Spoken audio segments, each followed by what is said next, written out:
trade discussions or agreements with the United States. Almost immediately afterward, a peace was brokered that will save thousands of lives and allowed for trade negotiations with these countries to resume, and they have. The president has now ended conflicts between Thailand and Cambodia, Israel and Iran, Rwanda and the Democratic Republic of the Congo, India and Pakistan, Serbia and Kosovo, and Egypt and Ethiopia. This means President Trump has brokered, on average, about one peace deal or ceasefire per month during his 6 months in office. It's well past time that President Trump was awarded the Nobel Peace Prize. I know the topic of Israel is on everyone's mind. I have an update from Special Envoy Steve Witkoff, who I got off the phone with this morning. Special Envoy Witkoff and Ambassador Huckabee had a very productive meeting with Prime Minister Netanyahu and other officials today in Israel on the topic of delivering much-needed food and aid to Gaza. President Trump is a humanitarian with a big heart, and that's why he sent Special Envoy Witkoff to the region in an effort to save lives and end this crisis. Tomorrow, Special Envoy Witkoff and Ambassador Huckabee will be traveling into Gaza to inspect the current distribution sites and secure a plan to deliver more food and meet with local Gazans to hear firsthand about this dire situation on the ground. The Special Envoy and the Ambassador will brief the President immediately after their visit to approve a final plan for food and aid distribution into the region, and we will provide more details for all of you once that plan is approved and agreed on by the President of the United States. On the trade front, the President secured a historic trade agreement with the European Union that puts America first and fundamentally strengthens the economic relationship between the two largest economies in the world. This deal delivers on two of President Trump's core promises on trade, supercharging America's manufacturing capacity and opening up foreign market access to American businesses.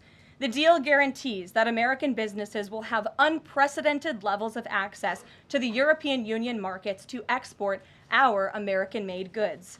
Also, as part of this agreement, the EU will purchase $750 billion in U.S. energy to strengthen our energy dominance, reduce European reliance on adversarial sources, and narrow our trade deficit with the EU. The EU will also make new investments of $60 billion in the United States, in addition to the more than $100 billion the EU companies already invest in the U.S. every year. All of these massive purchases and investments will happen by the end of 2028. What we are watching is President Trump rebuilding the greatest economy in the history of the world and simultaneously proving the so-called economic experts wrong at every turn. Media pundits said a trade deal with the EU this monumental and beneficial to America would be impossible, but President Trump made it happen. The so-called economic experts repeatedly said that the American economy would be in a recession this summer. Well, summer is here. It's almost over.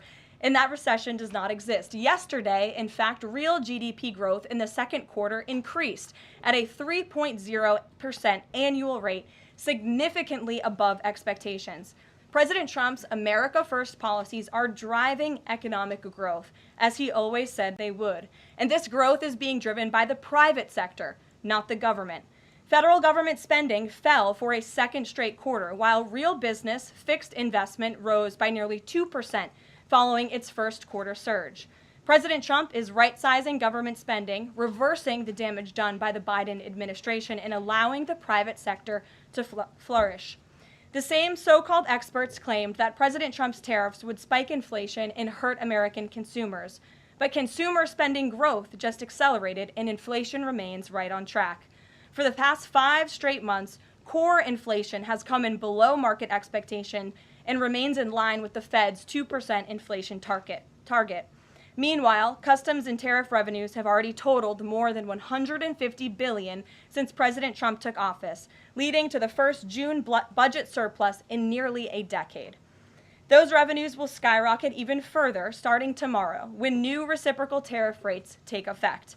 President Trump is restoring America's economic sovereignty by reducing our reliance on foreign countries, boosting investment in the U.S. to the tune of trillions of dollars, and creating hundreds of thousands of high-paying jobs for the American people. With America finally put first on trade and the largest middle-class tax cuts in history and other pro-growth provisions of the One Big Beautiful Bill beginning to take effect, the American economy will boom like never before over the course of the next 3.5 years, thanks to the president's vision. Finally, as you all know, the president signed an executive order earlier this year to solve the problem of exorbitant pharmaceutical pricing. According to recent data, the prices that Americans have been paying for brand name drugs are more than 3 times the price other similarly developed nations pay. The president is determined to solve this problem and took further action today. He has signed 17 letters to pharmaceutical companies' CEOs, and I would like to read you one of these letters to the CEO of Eli Lilly. All of these letters will be provided to you following this briefing. This is to the CEO of Eli Lilly from the President of the United States. On May 12, 2025, I signed an executive order delivering most favored nation prescription drug pricing to American patients to stop global freeloading and guarantee that Americans pay the same prices enjoyed by other developed nations. Right now, brand name drugs in the United States are up to 3 times higher on average than anywhere else for the identical medicines. This unacceptable burden on hardworking American families ends with my administration. Most proposals the Trump administration has received to resolve this critical issue promised more of the same, shifting blame and requesting policy changes that would result in billions of dollars in handouts to industry. Moving forward, the only thing I will accept from drug manufacturers is a commitment that provides American families immediate relief from the vastly inflated drug prices and an end to the free ride of American innovation by European and other developed nations. Accordingly, I'm calling on Eli Lilly and Company and every manufacturer doing business in our great country to take the following actions within the next 60 days. Extend the most favored nation pricing to Medicaid, guarantee most favored nation pricing for newly launched drugs, return increased revenues abroad to American patients and taxpayers, provide for direct purchasing at most favored nation pricing. The President's team, including Secretary Kennedy and Administrator Oz, stand ready to implement these terms. The President expects to further engage with them immediately in good faith to deliver relief for American families. Make no mistake, a collaborative effort towards achieving global pricing parity would be the most effective path for companies, the government, and American patients. But if you refuse to step up, we will deploy every tool in our arsenal to protect American families from continued abusive drug pricing practices. Americans are demanding lower drug prices, and they need them today. Other nations have been freeloading on U.S. innovation for far too long, and it is time they pay their fair share. I look forward to your binding commitments to each of these goals by September 29th, 2025, and my team stands ready to assist with implementation questions.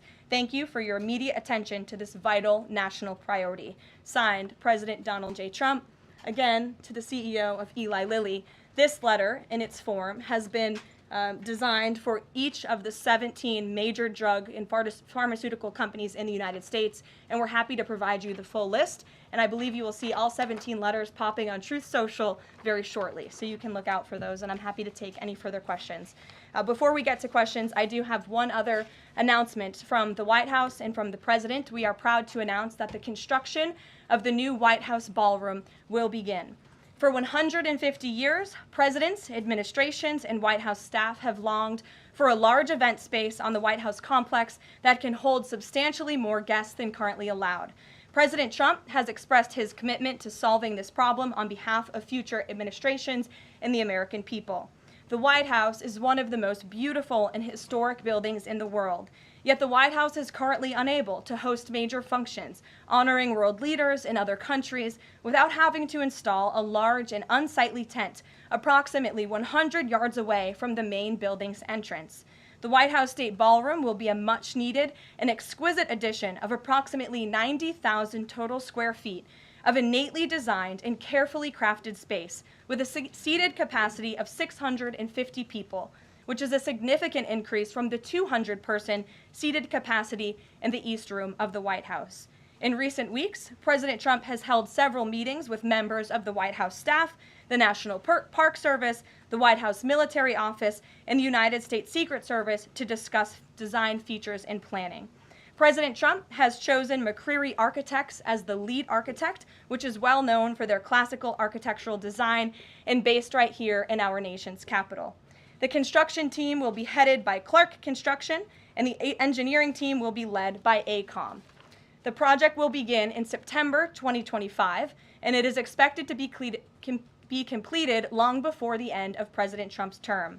President Trump and other donors have generously committed to donating the funds necessary to build this approximately $200 million structure. The United States Secret Service will provide the necessary security enhancements and modifications. The White House ballroom will be substantially separated from the main building of the White House, but at the same time, its theme and architectural heritage will be almost identical. The site of the new ballroom will be where the small, heavily changed and reconstructed East Wing currently sits. The East Wing was constructed in 1902 and has been renovated and changed many times, with a second story added in 1942. White House Chief of Staff Susie Wiles has provided the following statement. President Trump is a builder at heart and has an extraordinary eye for detail. The President and the Trump White House are fully committed to working with the appropriate organizations to preserve the special history of the White House while building a beautiful ballroom that can be enjoyed by future administrations and generations of Americans to come. In the White House, we will continue to provide the American public and all of you in the press with updates on this project at whitehouse.gov/visit. And if you go there shortly, you will be able to see renderings and visuals of what this ballroom will look like, both the exterior and the interior. I have provided some photos for all of you in the room today. This is the interior of the ballroom space. It's quite beautiful. And then this is the exterior of the ballroom space. As you can see, it will come off of the executive mansion as it sits today, and the East Wing will be modernized and renovated. We're happy to answer any further questions on that, Jennifer. Since you're so eager, I will go to you, but first, as always, I want to start with our new media seat, Ben Weingarten. Why don't you go ahead, Ben? Thank you. In light of the release, the declassification of the annex to the Durham report today, beyond any potential prosecutions, the outcomes of which will likely be uncertain, what does the President believe justice for Russiagate ought to entail? Might it include restitution for those whose lives were upended as a consequence of Russiagate, and perhaps a major reorganization of the national security apparatus? Well, I think a major organization of the national security apparatus, at least here at the White House within the National Security Council, has indeed taken place, and the President entrusts his current CIA director, John Ratcliffe, and our ODNI director, Tulsi Gabbard, to make the necessary changes to ensure classified intelligence, especially that could implement or hurt the national security of our country, does not make its way into the hands of irresponsible actors who want to politicize that intelligence for their own end. Since you brought up the declassification report that was put out by Senator Grassley today, I'm glad you brought it up, because this should be a story every outlet in this room should be covering. This is further evidence that Hillary Clinton approved the Russia hoax against President Trump. Her campaign financed it. Again, she approved it. And the FBI and the CIA were both weaponized to, as our director of CIA has said, accelerate this hoax against then candidate and former President Trump. To answer the heart of your question, the President wants to see justice served, and he trusts the Attorney General and the Department of Justice to implement that justice and hold these people accountable. One more question, briefly, Sure. if I may, on a totally different topic. There's been legislation reintroduced in the House and Senate on designating the Muslim Brotherhood as a terrorist organization. The Muslim Brotherhood is considered by many to be the fountainhead of Sunni Islamic supremacism, from which Hamas and other groups have spawned, with a nexus to domestic organizations as well. Does the President support designating the Muslim Brotherhood as a terrorist organization? Frankly, I'm not sure, because I haven't talked to him, and I would never want to get ahead of the National Security Council on specific designations. It sounds like something this administration would support, but we can get a firm answer for you. How's that? Thank you. Thanks for being here. Jennifer, go ahead. Eager beaver today. How much of the East Wing will be torn down? The entire East Wing, or just parts of it? So the East Wing is going to be modernized. The necessary construction will take place, and for those who are housed in the East Wing, including the Office of the First Lady, the White House Military Office, the White House Visitors Offices, those offices will be temporarily relocated while the East Wing is being modernized. And then on Israel-Gaza, there are some reports that negotiations with Hamas might not be continuing. Did you get any updates from Steve Witkoff on that? I did. Special Envoy Witkoff is actively talking with our counterparts in Israel about that, and he wants to give some grace to the president so he can fully brief the president on what he's learning on the ground in both Israel and Gaza.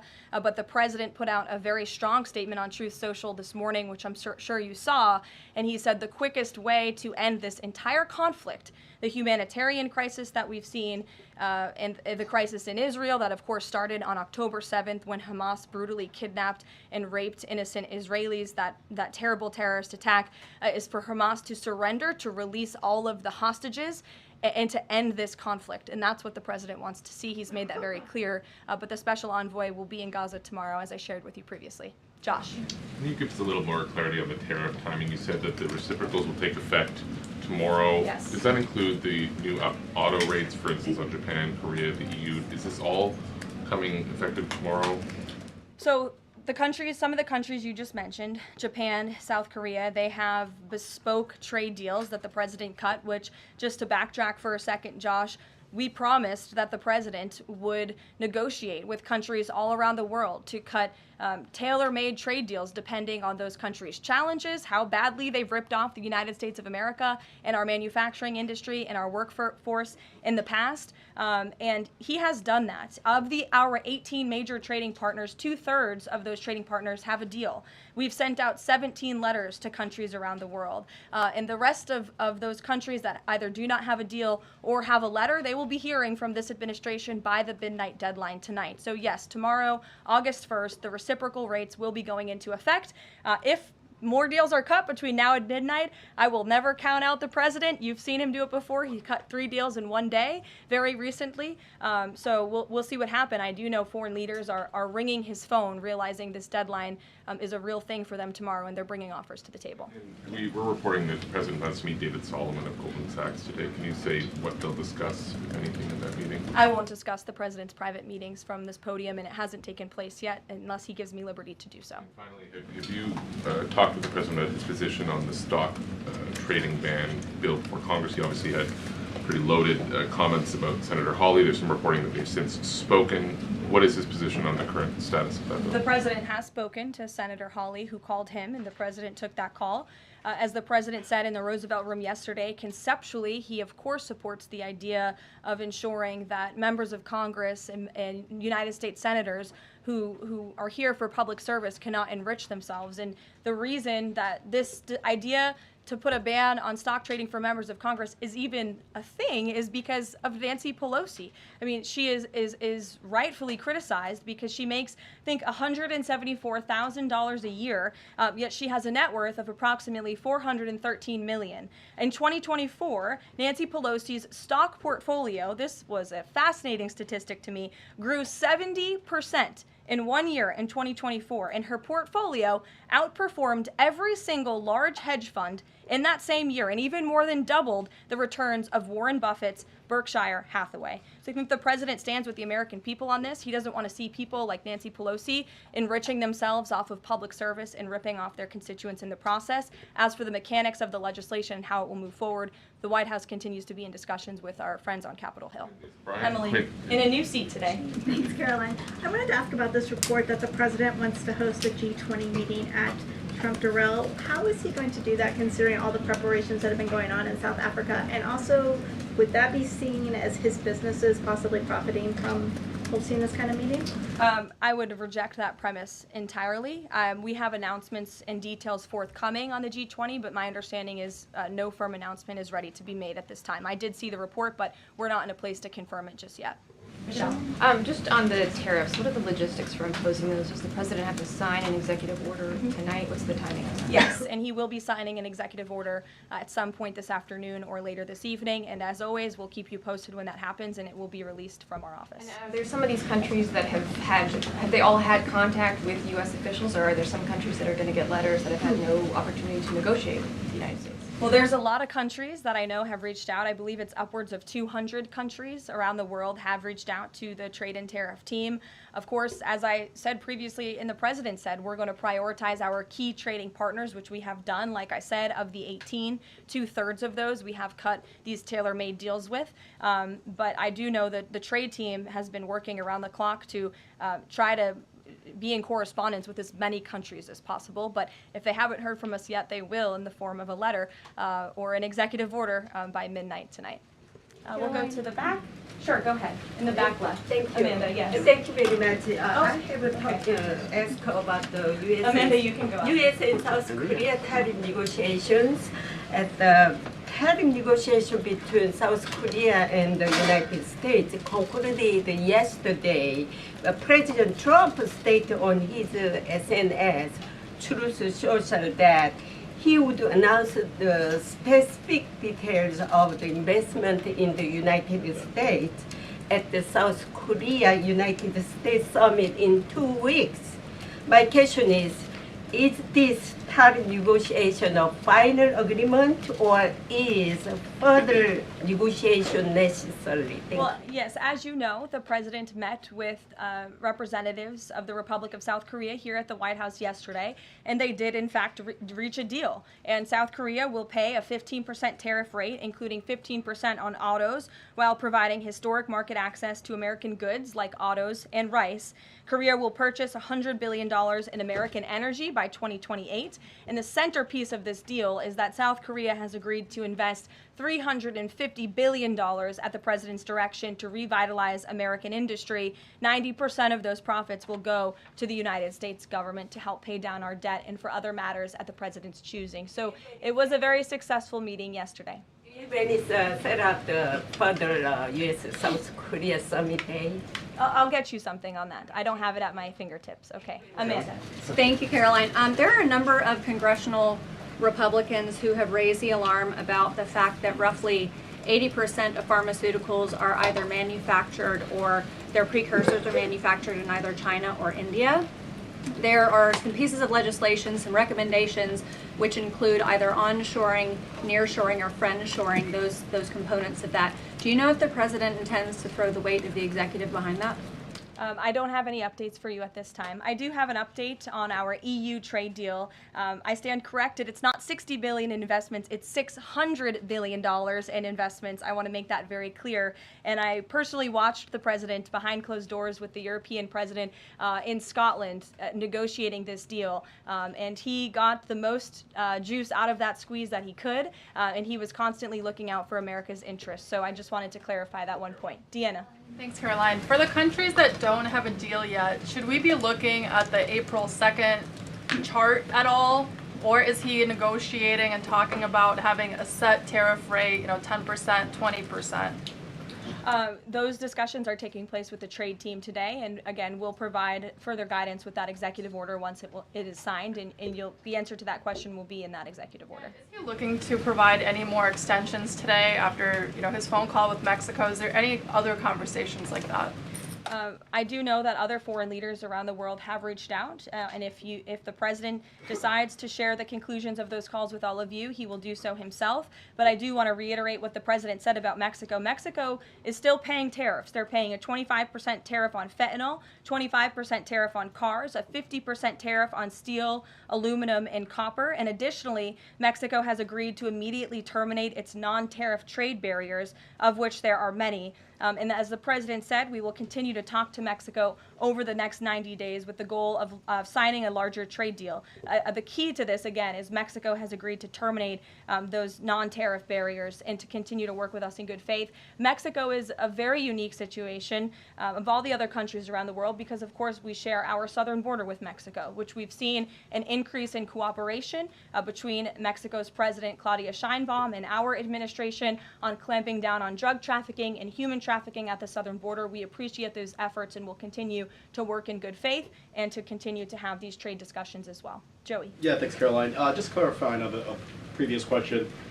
President Trump has indicated he's been looking at either 15% or 20% baseline universal tariff. Has he landed on one of those yet? I won't get ahead of the president on that baseline announcement. And then secondly, what did Treasury Secretary Bessent mean yesterday when he called the new Trump accounts for newborns a, quote, backdoor to privatizing Social Security? Does the administration view this new Trump accounts as a way to, in the long term, perhaps privatize Social Security? What the Secretary of Treasury was saying, and what this administration believes, is that these Trump newborn accounts, which is an incredibly creative and great provision that was in the One Big Beautiful Bill for newborn babies and families and future generations of Americans, will help supplement, not substitute, Social Security. The Trump administration is wholeheartedly committed to protecting Social Security. The president did it in his first term. He's doing it again in this term. But these newborn accounts are another revenue stream for young people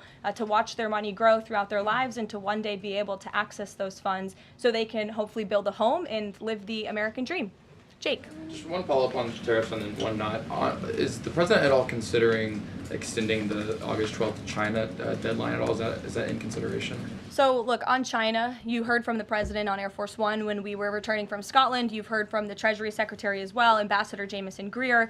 They just spent 2 days in Geneva for their third round of talks with China. And the current policy, the current trade program that we have going with China right now, as it stands, will decrease our deficit by $5 billion this year. So we are moving in the right direction when it comes to China. And Secretary Bessent and Ambassador Greer continue to be in direct communication with our Chinese counterparts. But is the deadline, is it extension on the table potentially from that August 12th deadline as it stands? I don't think so, but I'll let the Secretary of Treasury speak on that because he's leading these negotiations. Reagan, go ahead.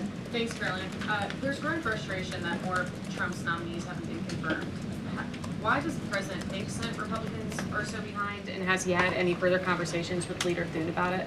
The president has had many conversations with his friends in the United States Senate about advancing his nominees, his judicial nominees through this process. It is critical that we get these good attorneys in these positions so that we can end the weaponization of justice, so we can have true law and order in our country. It's unfortunate the Democrats are playing political games, but the president has made it clear to Senate Republicans they need to do everything in their power to advance the president's nominees as well. Kelly, go ahead. Karoline, thank you. 2 questions real quickly. Sure. Nigeria. Congressman Chris Smith, Republican from New Jersey, is calling upon the President of the United States to do something in terms of imposing perhaps sanctions on Nigeria for the persecution of Christians living in the northern part of Nigeria by radical Islamic groups. Has he contacted the President yet? And do you know if there's any action that the President will take? I'm not tracking a call between the president and the head of Nigeria. I know the president wholeheartedly condemns the persecution of Christians or, frankly, of people of any faith all over the world, but I don't have any updates for you in terms of sanctions in this part of the world. My second question, Caroline, deals with immigration here in America. As you know, a lot of deportation has been going on. ICE has been going after violent criminals that are here illegally, and rightly so. In the midst of that, there are some evangelical pastors who are stating that it may have gone to a point of being indiscriminate and actually getting innocent people, like members of the clergy. Has the president and has ICE looked at that to see how they can actually go after those violent criminals, but also make sure that members of the clergy are still not being deported? Well, look, the administration has always maintained the position that anyone who illegally crosses our nation's borders is subject to deportation. That's just the law of the land, and we must be a nation that enforces our laws. But the priority from ICE, of course, is to deport, detain, arrest, and remove violent illegal aliens and criminals from our country. And they have been doing that at the rate of thousands of illegal violent criminals every single week, especially in Democrat-run sanctuary cities where these illegal violent criminals have been given a safe haven and have essentially been immune from our nation's laws under the previous administration. That's not happening anymore because of this president and Secretary Noem in the Department of Homeland Security, and we are going to be a nation of laws. And as we've said repeatedly, if you came here illegally, you are subject to deportation, but the priority are those public safety threats that we must remove from our communities. Thank you so much, Caroline. Two questions. So what Hamas hardens its position and Israel provides aid? Do you have any new information on the hostages that need aid too? And second question, we heard President Trump criticize President Macron and Prime Minister Starmer for their statement about recognizing a Palestinian state. What is the president's position on recognizing a Palestinian state, and will he recognize Israeli sovereignty in Judea and Samaria? I can answer both of those questions for you. On the second question about a Palestinian state, the president expressed his displeasure and his disagreement with the leaders of France, the United Kingdom, and Canada. He feels as though that's rewarding Hamas at a time where Hamas is the true impediment to a ceasefire and to the release of all of the hostages. So to your first question, the president wants to see all of the hostages released. He cares deeply about this. He has met with many of the former hostages, many of the families of those who have loved ones who are still being held hostage in Gaza. I have met with them too. It is absolutely devastating what these poor people have been through, and the president is always thinking about them, and that's why he's designated his special envoy, Steve Witkoff, who's doing a tremendous job to release the hostages and to end this conflict. But the president has always said the last remaining hostages, now there are 20 living hostages in Gaza, will always be the hardest because Hamas is unfortunately using these innocent people as bargaining chips. But nevertheless, we are committed to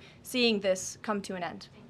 Elizabeth. Thanks, Caroline. Part of the settlement with Brown prohibits it from performing transgender procedures or prescribing hormone, puberty blockers, that type of thing. Will eliminating these types of procedures be a priority for the Trump administration in negotiations with other universities? I can tell you that ending the chemical castration of children in our country is a priority of this administration. We've talked to many of these universities about it, but the president has also taken very strong action to cut off the funding for any medical institution in this country that provides those barbaric procedures. The Brown University agreement, since you brought it up, is yet another win to root out anti-Semitic behavior on our nation's college campuses and unlawful racial discrimination. Brown has agreed to no longer allow unlawful racial discrimination in admissions or university programming. They have agreed to provide access to all relevant data and information to rigorously assess compliance with its commitment to merit-based admissions, and they will pay $50 million over 10 years to state workforce development organizations that comply with anti-discrimination laws, supporting regional economic growth and career opportunities. Brown will also adopt the definitions of male and female from President Trump's executive order, defending women and gender ideology extremism for women's sports, programming, facilities, and housing. Brown will no longer perform gender reassignment surgeries on minors or prescribe them puberty blockers or cross-sex hormones. And Brown will take steps to improve the campus climate for Jewish students and combat anti-Semitism on their campus. This is yet another huge win for American students and for those who love our country and want to abide by our country's laws. On the topic of defending women from gender ideology extremism and helping women's sports, the president will be signing an executive order at 4 o'clock today with some very famous professional athletes whom I'm sure you all know. And that executive order will be focused on strengthening athletics in our country and making America healthy again. And we are going to re-implement the presidential fitness test in America's schools, which is, I think, something all Americans can get behind. So you'll hear from the president in 2 hours, and we will see you all there. Thank you.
Nice to see you.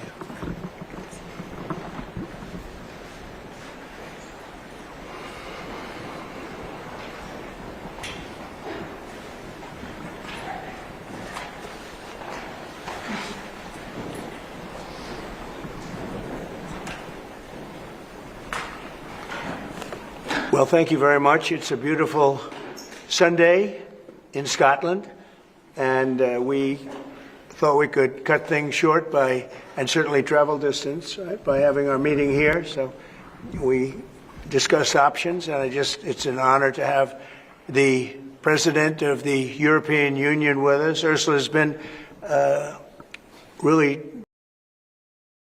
done a terrific job for them, not for us, but she's done a great job for them. And she's highly respected by us also. And we look forward to talking to see if we can do something. We've had a very good relationship over the years, but it's been a very one-sided transaction, very unfair to the United States. And I think both sides want to see fairness, but it's been a very, very one-sided deal, and it shouldn't be. And so we're here with her very brilliant staff, and hopefully we'll resolve a few issues. But it's a great honor. You know, we just built this ballroom, and we're building a great ballroom at the White House. The White House has wanted a ballroom for 150 years, but they never had a real estate person. You know, no president knew how to build a ballroom. But this just opened, you know, a relatively short time ago, and it's been quite the success. And I think, I was just saying, I could take this one, drop it right down there, and it would be beautiful. This is exactly what they've wanted. But it's an honor to have you at the new ballroom at Turnberry. And thank you very much. Thank you. Thank you very much, Mr. President. Thank you very much for inviting me here. Indeed, it is today about trade between the European Union and the United States. We're together the two largest economies worldwide. Right. If you look at the trade volume, it's the biggest trade volume globally, with $1.7 trillion among us.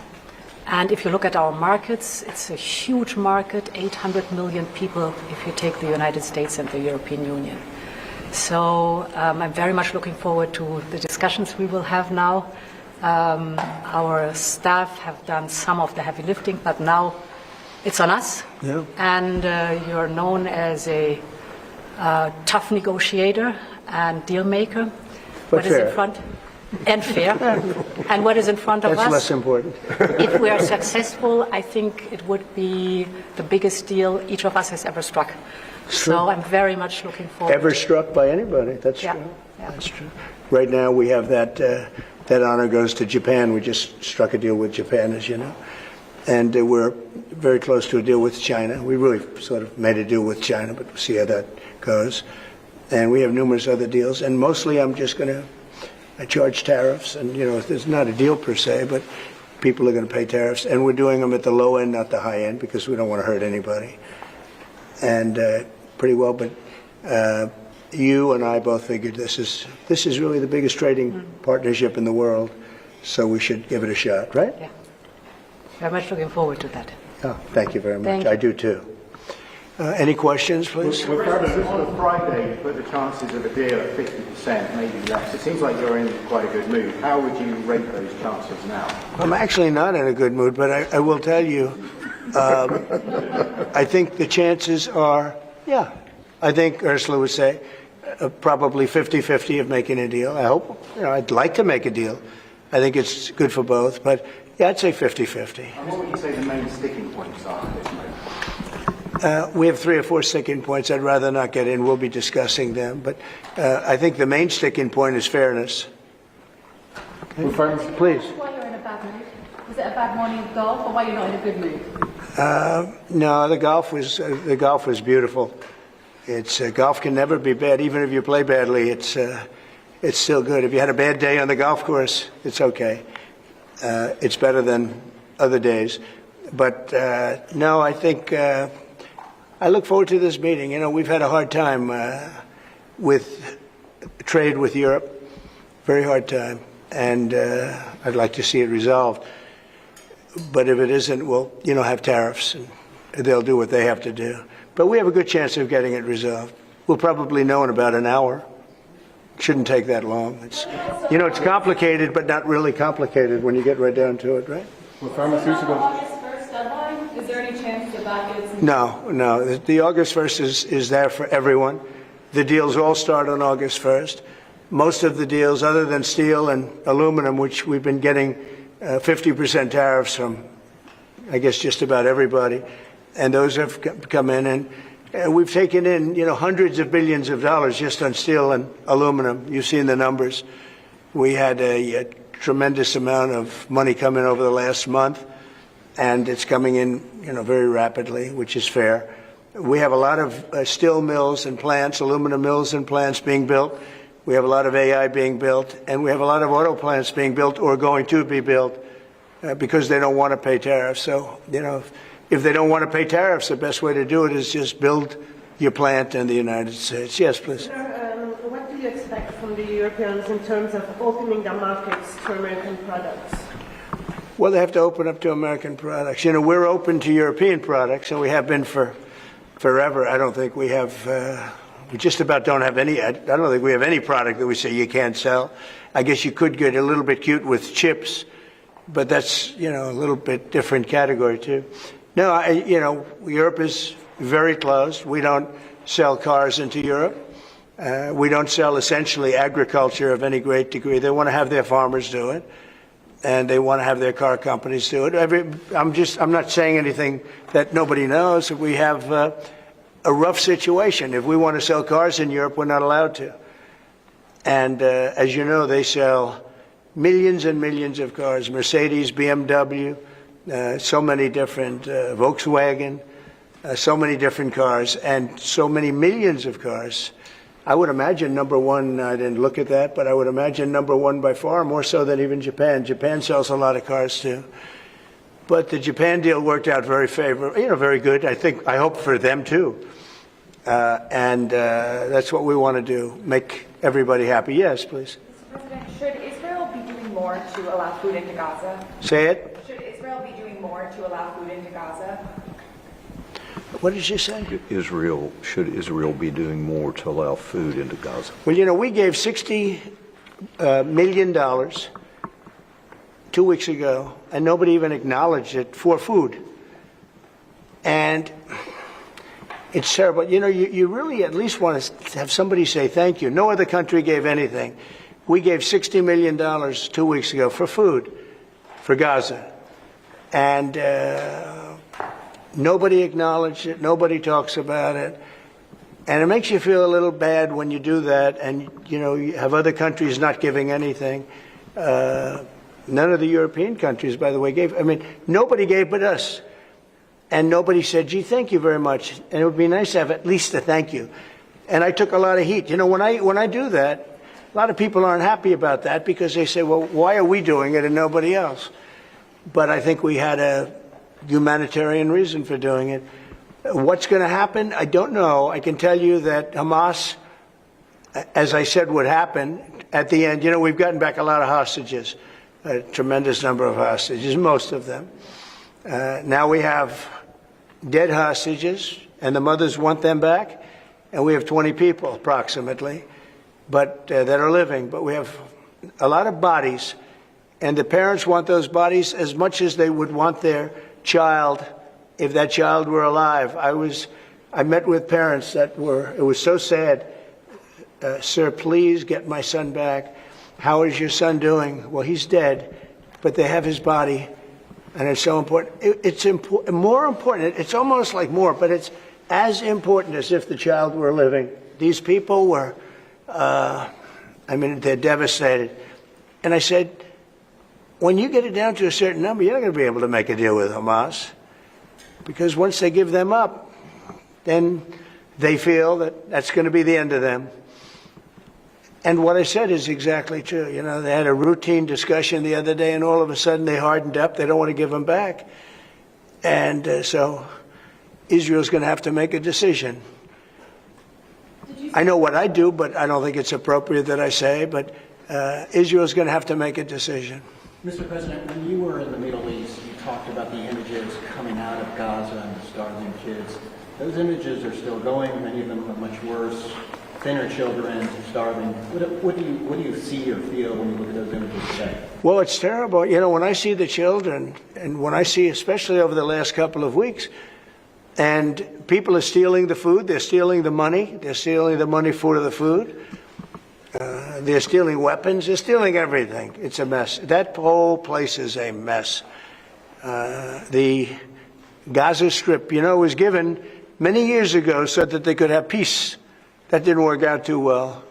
When Israel gave that up, whoever was the prime minister at the time, who I know who it was, but it was not exactly a very clever thing to do, because that was given so that they finally have peace, and it's actually made the situation worse. But we'll see what happens. I think Iran is acting up. I think that we have a lot of people we have Venezuela acting up in a different way. They continue to send people that we rebuff to our border. They continue to send drugs into our country. Venezuela, they've been very nasty, and we can't let that happen. But we have other countries too. We do have, and this is just getting a little off subject, but we have now the safest border we've ever had. And I think in many respects we probably have the most successful, and I say it all the time, every leader, when I went to NATO the other day, every leader said, you have the hottest country in the world. We have the hottest country in the world now. We're taking in hundreds of billions of dollars. We have the highest stock market we've ever had. We have the best numbers we've ever had. But we have hundreds of billions of dollars pouring into our country. And I think it's the hottest. And by the way, 1 year ago, our country was dead. We had a dead country because of an incompetent president and incompetent Democrats. All they know how to do is talk and think about conspiracy theories and nonsense. If they'd waste their time talking about America being great again, it would be so much nicer, so much easier, be very successful. But we were a dead country, and now we have the hottest country anywhere in the world. Yeah, any other questions? President Trump, on this particular deal, if you manage to do a deal today, will that be the end of the matter, or could there be more tariffs coming, particularly on pharmaceuticals? No, if we do a deal today with the European Union, that will be the end of it. Yeah, we'll go, I guess, a number of years at least before we have to even discuss it again. No, that would be the end of it. And this is the biggest deal. People don't realize this is bigger than any other deal. We have great countries. I'm familiar with many of them. So are you. And this is really the biggest deal. This is I guess we're the biggest out there, and they're the second. And when we come together, this will be the biggest deal. If that happens, and it could happen, should happen. Okay? Thank you. Will pharmaceuticals be part of today's? No, it won't. Pharmaceuticals will be, could be, we'll do something, but basically pharmaceuticals won't be part of it because we have to have them made in the United States, and we want them made in the United States. And I think it's easy to say, and I think it's important to say pharmaceuticals are very special. We can't be in a position where we're relying on other countries. Now, Europe is going to make pharmaceuticals, drugs, and everything else for us too, a lot, but we're going to have also our own. A question for President von der Leyen, please. Yes. Can you give your assessment of what you feel the chances are of deal? The President just talked about a 50-50 chance, and the biggest obstacle being fairness. What would you say are those things for you? I think the President is right. We have a 50 to 50% chance to strike a deal. And indeed, it is about rebalancing.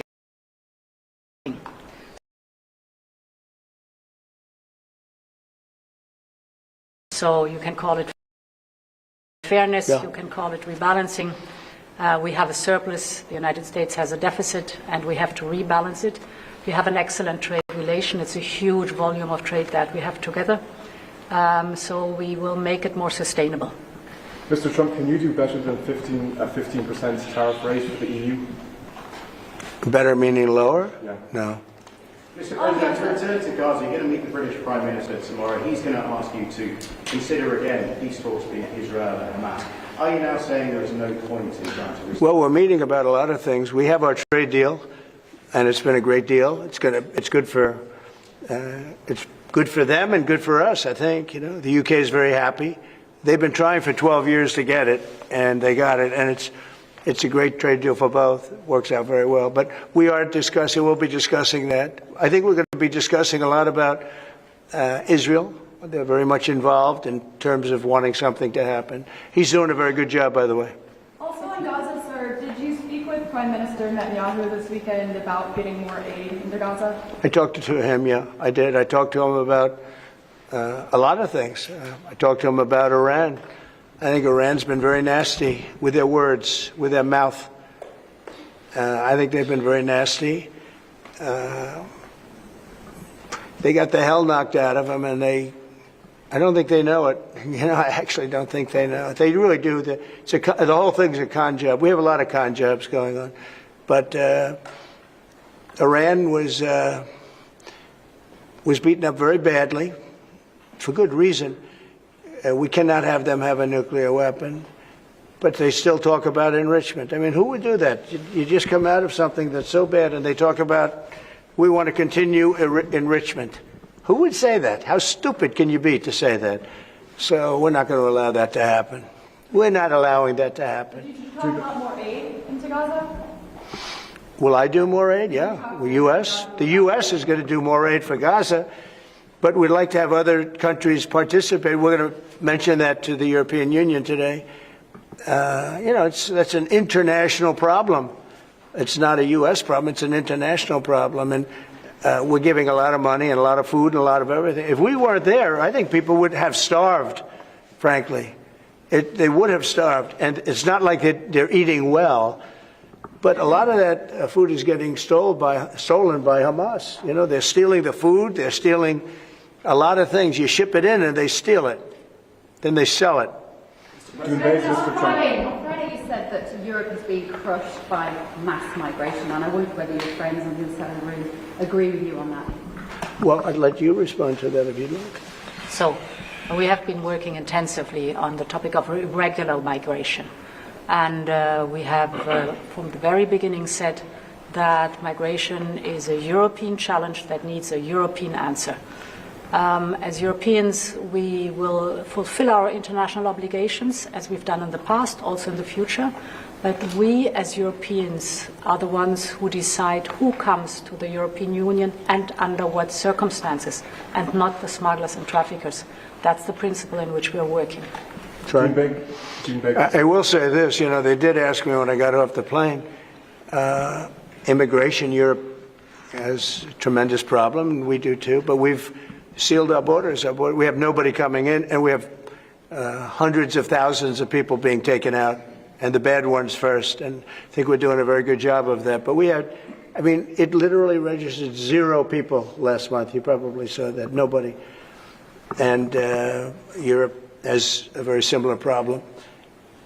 I think they're going to end up in the same place. You might as well go there quicker.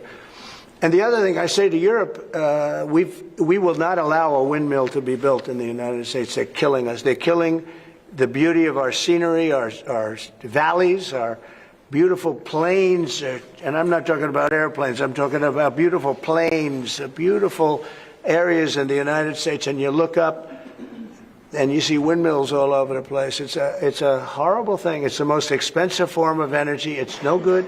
They're made in China, almost all of them. When they start to rust and rot in 8 years, you can't really turn them off. You can't bury them. They won't let you bury the propellers, the props, because there's a certain type of fiber that doesn't go well with the land. That's what they say. The environmentalists say you can't bury them because the fiber doesn't go well with the land. In other words, if you bury it, it will harm our soil. The whole thing is a con job. It's very expensive. And in all fairness, Germany tried it, and wind doesn't work. You need subsidy for wind, and energy should not need subsidy. With energy, you make money. You don't lose money. But more important than that is it ruins the landscape. It kills the birds. They're noisy. You have a certain place in the Massachusetts area that over the last 20 years had 1 or 2 whales wash ashore, and over the last short period of time, they had 18, okay? Because it's driving them loco. It's driving them crazy. Now, windmills will not come. It's not going to happen in the United States. And it's very expensive. And I would love to see. Today I'm playing the best course, I think, in the world, Turnberry. Even though I own it, it's probably the best course in the world, right? And I look over the horizon and I see 9 windmills, like right at the end of the 18th. I said, isn't that a shame? What a shame. You have the same thing all over Europe in particular. You have windmills all over the place. Some of the countries prohibit it, but people ought to know that these windmills are very destructive. They're environmentally unsound, just the exact opposite. Because the environmentalists, they're not really environmentalists. They're political hacks. These are people that they almost want to harm the country. But you look at these beautiful landscapes all over the world. Many countries have gotten smart. They will not allow it. They will not. It's the worst form of energy, the most expensive form of energy. But windmills should not be allowed. Okay.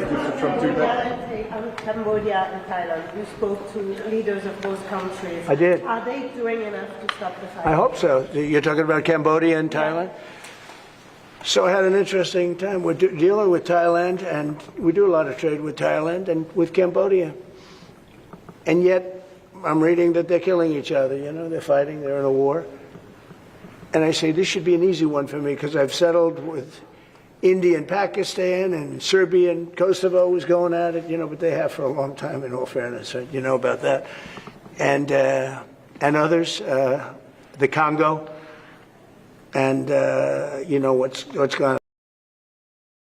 That's been a horrible thing with Rwanda. That's been a horrible thing. 31 years, 7 million, 8 million people killed. Machetes all over the place. It's a terrible thing. We got that one solved. We did 5 of them. And I was saying, we have a trade deal. We were working on another. We finalized another trade deal yesterday. And I asked my people, I said, how are we doing with Cambodia and how are we doing with Thailand? And they said they're going to be coming in at some point to talk. I said, well, let's call them right now. So I called the prime ministers of each. And I said, we're not going to make a trade deal unless you settle the war. A lot of people are killed, you know that, in a short period of time. The border, they're fighting pretty like wild. And I spoke to both of the prime ministers, and I think by the time I got off, I think they want to settle now. I know they're meeting today or tomorrow, and we're going to work with them. Marco Rubio's working with them also, his people, and him. I think we're going to get that. That would be a great thing, but that would have turned out to be a bad one. And I will tell you, India and Pakistan, they were really getting ready to go at it. So getting those things settled, if I can do it, and if I can use trade to do that, it's my honor. But I had great talks with 2 very good people that they both really would like to make a deal. So we'll see what happens. Okay, how about 1 more, 2 more? Mr. President, Europe's now spending a lot more on defense thanks to you. Does that They mean are. Should they get a fairer deal on trade and exchange?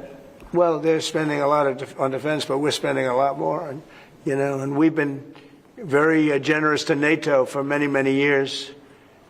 And but we had a terrific meeting with NATO. I'd love to do as well. We had a meeting where they put up 5% instead of 2%, and they're going to pay it instead of not paying, because many people didn't pay the 2% or anywhere near it, and the 2% was too low.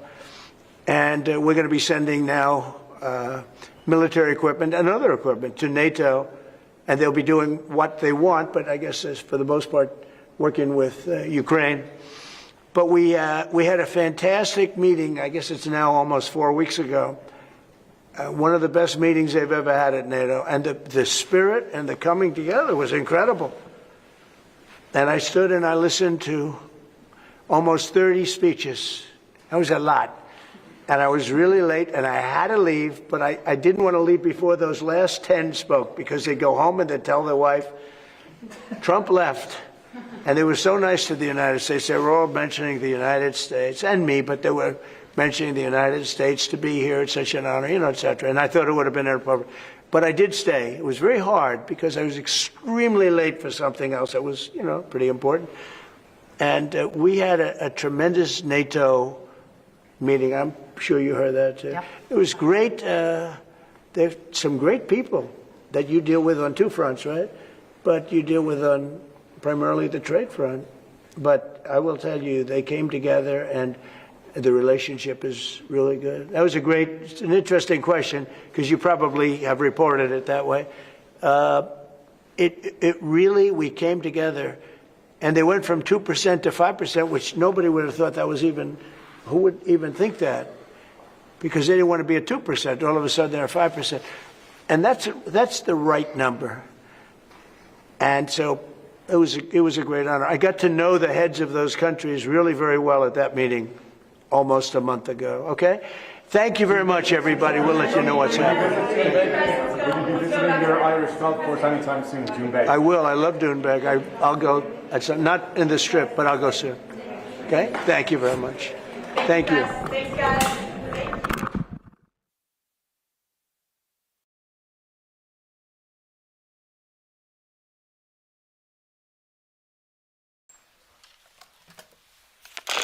Nice to see you.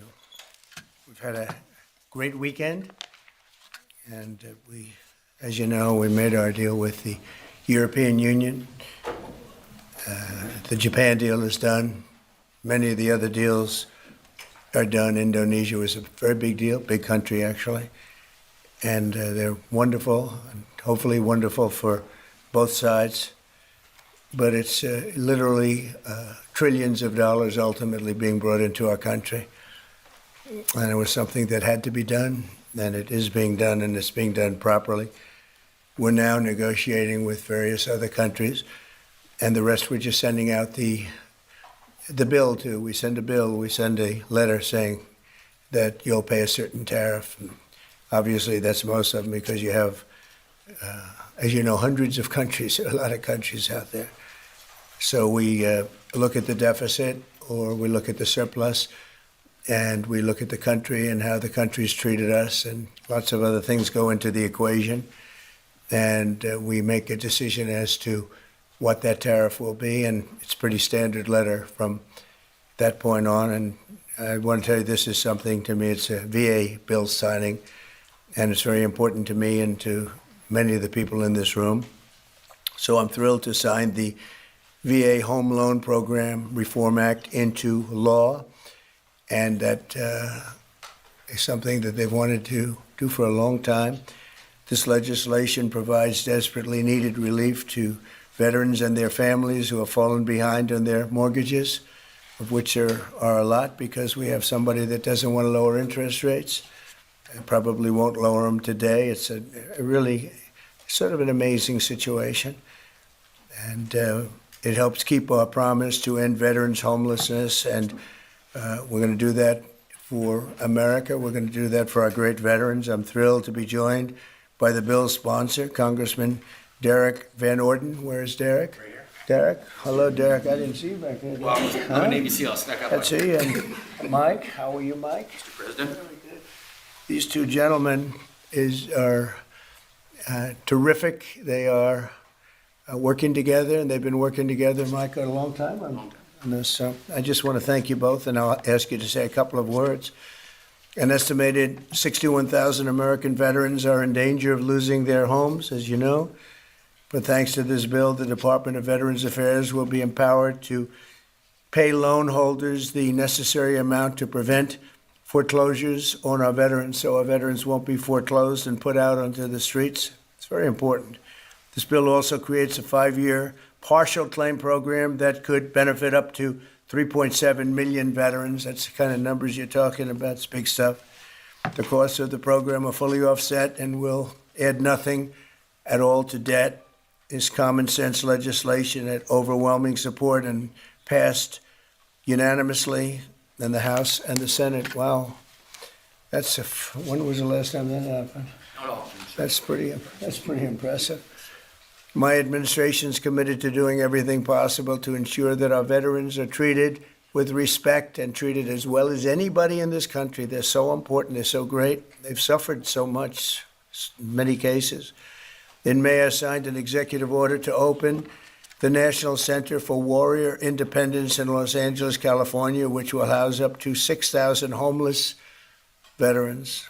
You know, until we came along, they treated the veterans far worse than the illegal the illegal immigrants, they came in, they were staying in hotels, luxury hotels, and the veterans are staying outside of the sidewalk on the same hotel. Some pictures are just incredible.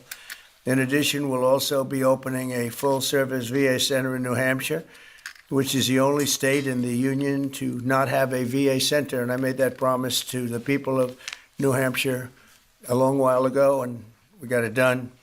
It's the only state that doesn't have, and yet you have a lot of veterans in New Hampshire.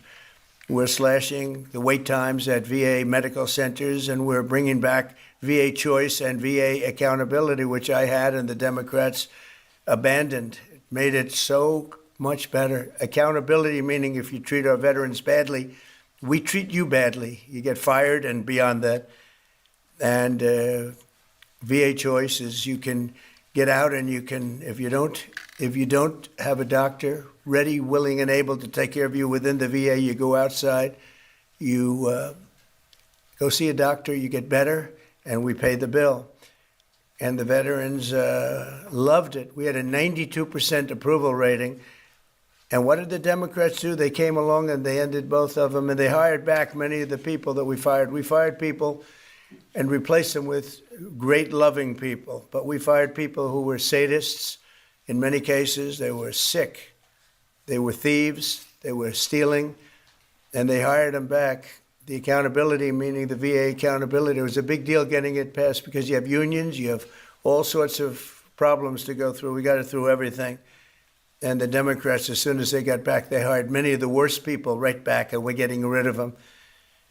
But I want to thank the two gentlemen standing behind me, and I'd like to ask you just to say a couple of words, and then we'll take a few questions if you'd like. And we'll sign the bill, and our veterans will be very happy about it. Thank you. Mike, do you want to start? Sure.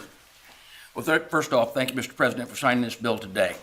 Let me tell you that not only this bill, which will help make sure that those veterans have got themselves in a situation where maybe they would be foreclosed on, it gives them just a little bit extra help without the government going into a banking business like what we had with the previous administration. I also want to say thank you, too, though, for appointing Doug Collins as our secretary for the VA. As chairman of the VA, having the opportunity to work with Doug, one, because we worked together before, but he has the right attitude, and the attitude is the VA is not about bureaucracy. It's about the veterans, and we want to keep it that way. That doesn't mean we don't have a good workforce. What it means is that workforce is focused on the veterans, not on making sure that the VA grows, but making sure that the VA does the job it's supposed to do. And thank you, Mr. President, it's your leadership that allows that to happen. Thank you, everybody, for coming here today. Thank you, Mr. President, for hosting us here. I'm the longest-serving enlisted member of the United States military to ever get elected to Congress in the history of our nation. And I'm unequivocally stating right now that President Donald J. Trump is the most positive, pro-veteran president in the history of this country. And so he backs up his words with deeds, and this is another example of how President Trump is taking care of our veterans. So, sir, I'm very thankful for you, for your leadership, and let's get this thing done and get our veterans into homes. So God bless you, and God bless the United States. Thank you, my friend. Thank you. Let's sign first, and we'll take a couple of questions. Yes. I'll get it done. I've been waiting a long time. And I do want to commend Doug Collins because I hear he's doing a fantastic job. He's done an incredible job.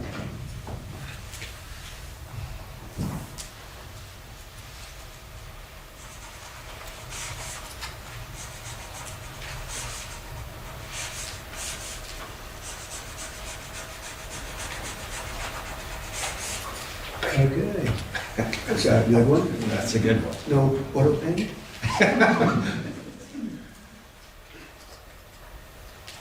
It's a very important bill, and we want to thank everybody for the great help, and in particular you two guys have done a fantastic job. Thank you very much. Okay, take the pen. Oh, I'll keep that one. Take the pen. Take another pen. And we'll take them and give them to the other people to help. Okay? Very well. Okay, questions? Mr. President, you said that higher interest rates are making it harder for veterans to refinance. There's a stronger than expected GDP report this morning. What do you say to analysts who worry that lowering interest rates would actually lead to inflation? Well, if that happens, then we just raise them. What you do is you lower them, and let's see if there's inflation. Right now, there's no inflation. Everybody thought there would be. All we have is billions of dollars of cash pouring into our country from other countries that took advantage of us for many, many years. You know, they were taken advantage of. We were like the stupid people that didn't know what they were doing. They took advantage of us. Other countries, friend and foe. And by the way, the friend was oftentimes much worse than the foe when it comes to trade.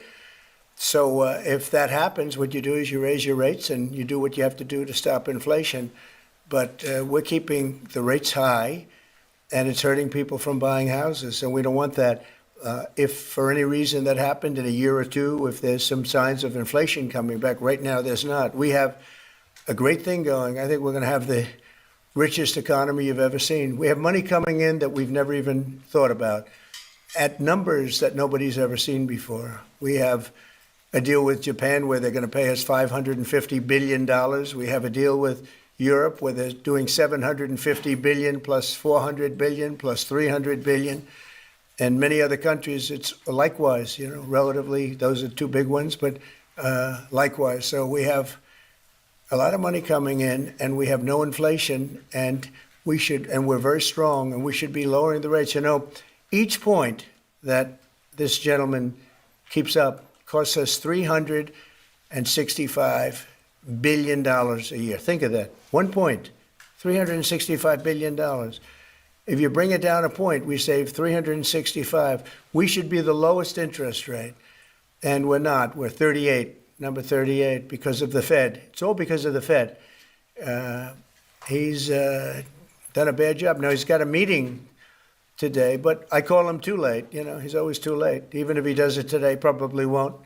I hear they're going to do it in September, not today. For what reason?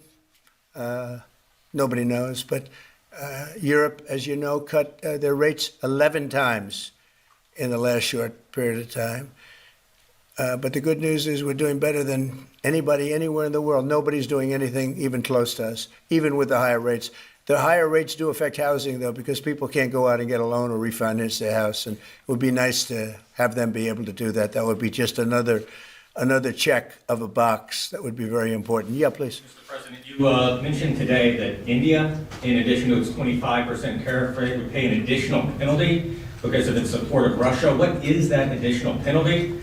And are other countries facing the same threat? Well, we're negotiating right now, and it's also BRICS. You know, they have BRICS, which is basically a group of countries that are anti the United States, and India is a member of that, if you can believe it. It's an attack on the dollar, and we're not going to let anybody attack the dollar. So it's partially BRICS, and it's partially the trade situation. It's the deficit. We had a tremendous deficit. So, as you know, Prime Minister Modi's a friend of mine, but they don't do very much business in terms of business with us. They sell a lot to us, but we don't buy from them. You know why? Because the tariff is so high. They have one of the highest tariffs in the world. Now they're willing to cut it very substantially, but we'll see what happens. We're talking to India now. We'll see what happens. It doesn't matter too much whether we have a deal or whether we charge them a certain tariff, but you'll know at the end of this week. August 1st is a very big day for this country because money is going to pour into the United States like we've never seen before. Yes, ma'am. Thank you, Mr. President. Senator Hawley introduced legislation that would ban members of Congress from owning or trading individual stocks. It extends to the president and vice president. Are you in favor of that legislation? Well, I like it conceptually. I don't know about it, but I like it conceptually. And, you know, Nancy Pelosi became rich by having inside information. She made a fortune with her husband, and I think that's disgraceful. So in that sense, I'd like it, but I'd have to really see I study these things very carefully, and this just happened. So I'll take a look at it. But conceptually, I like it. And what I do think is Nancy Pelosi should be investigated because she has the highest return of anybody practically in the history of Wall Street, save a few. How did that happen? It happened by she knows exactly what's going to happen, what's going to be announced. She buys stock, and then the stock goes up after the announcement's made. And she ought to be investigated. Harvard is reportedly willing to settle with you for $500 million. Is that enough? Well, it's a lot of money. It's a lot of money. we're negotiating with Harvard now. They would like to settle, so we'll see what happens.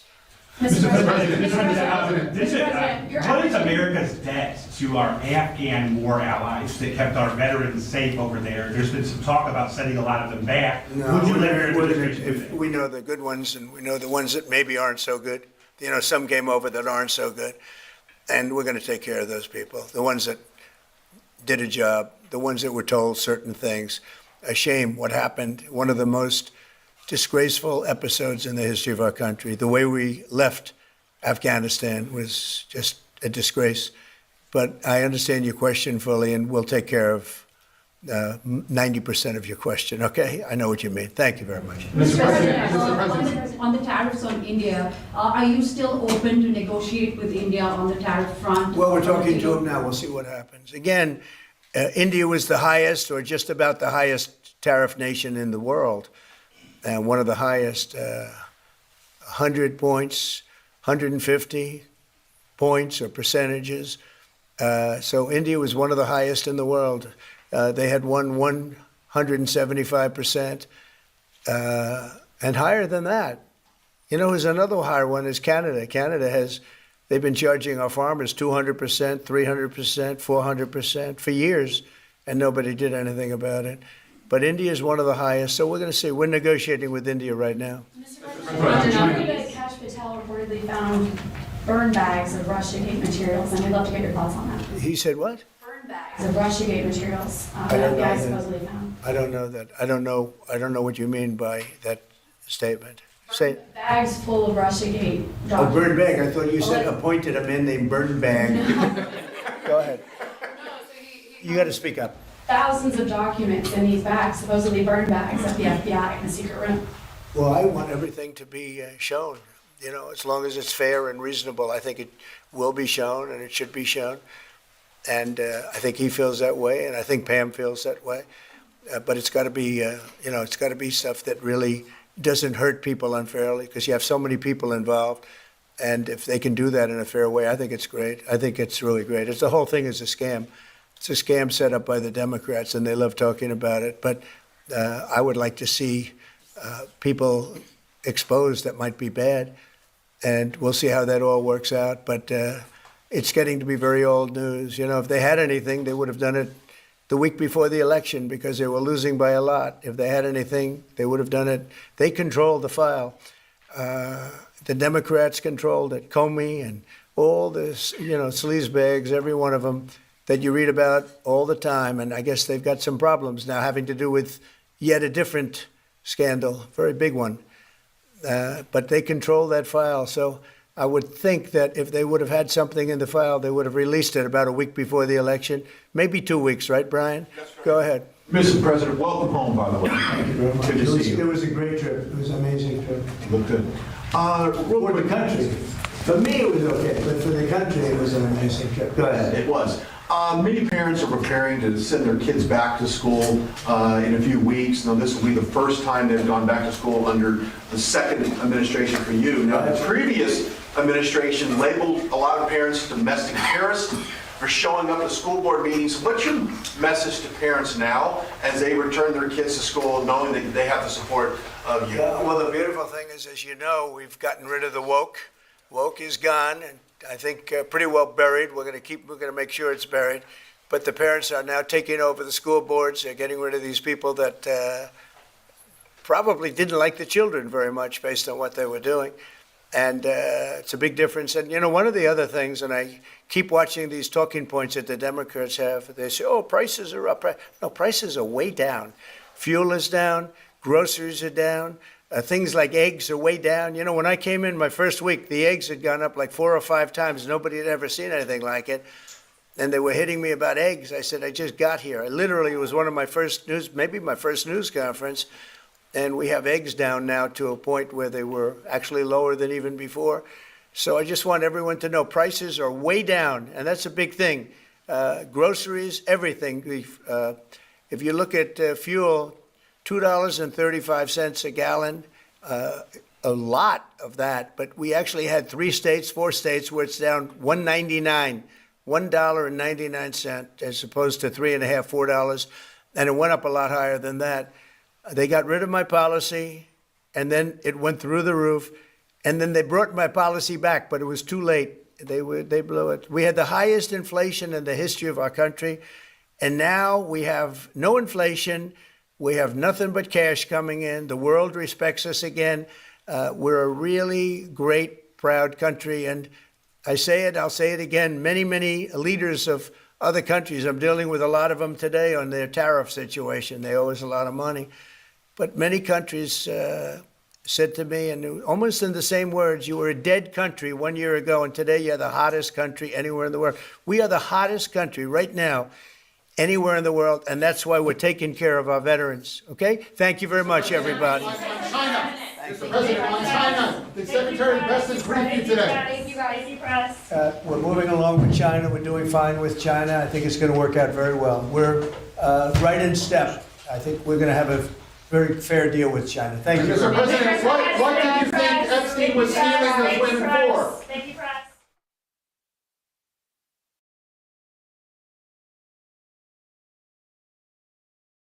الرحمن الرحيم.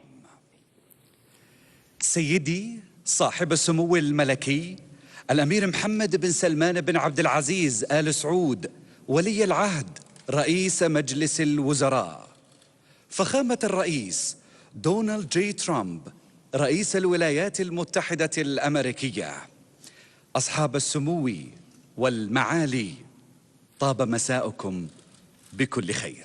In the name of Allah, the most gracious, the most merciful, Your Royal Highness Prince Mohammed bin Salman bin Abdul Aziz Al Saud, Crown Prince and Prime Minister, the Honorable Donald J. Trump, President of the United States of America, Your Highnesses and Excellencies, warm greetings.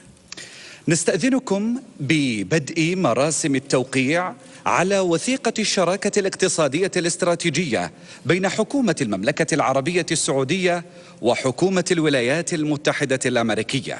With your permission, we shall now begin the signing ceremony of the strategic economic partnership between the government of the Kingdom of Saudi Arabia and the United States of America.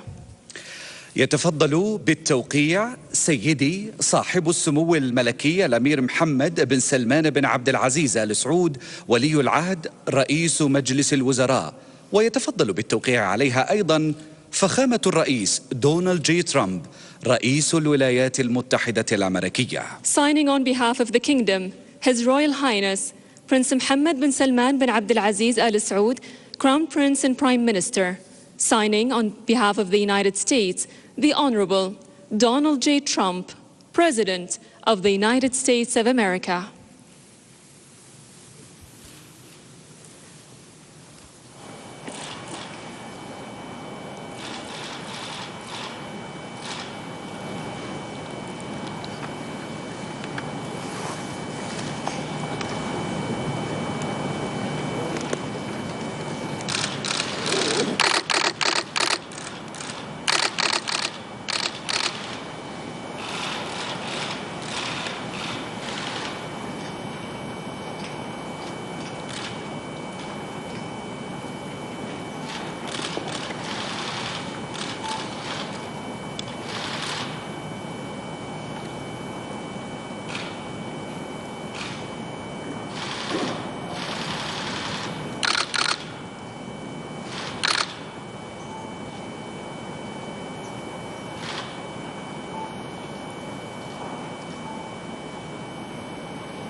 والآن نستأذنكم سيدي صاحب السمو وفخامة الرئيس ببدء مراسم التبادل والإعلان عن عدد من الاتفاقيات والمذكرات الثنائية بين المملكة العربية السعودية والولايات المتحدة الأمريكية. Your Royal Highness, Mr. President, with your permission, we shall now begin the ceremony of exchange and announcements of a number of bilateral agreements and memorandums between the Kingdom of Saudi Arabia and the United States of America.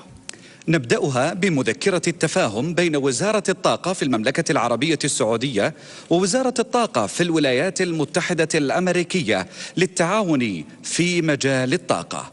يتقدم من الجانب السعودي صاحب السمو الملكي الأمير عبد العزيز بن سلمان بن عبد العزيز وزير الطاقة، ومن الجانب الأمريكي معالي السيد كريس رايت وزير الطاقة. Starting with a memorandum of understanding between the Ministry of Energy and the Kingdom of Saudi Arabia and the U.S. Department of Energy for cooperation in the field of energy. From the Saudi side, His Royal Highness Prince Abdulaziz bin Salman bin Abdulaziz, Minister of Energy. From the U.S. side, His Excellency Mr. Chris Wright, Secretary of Energy.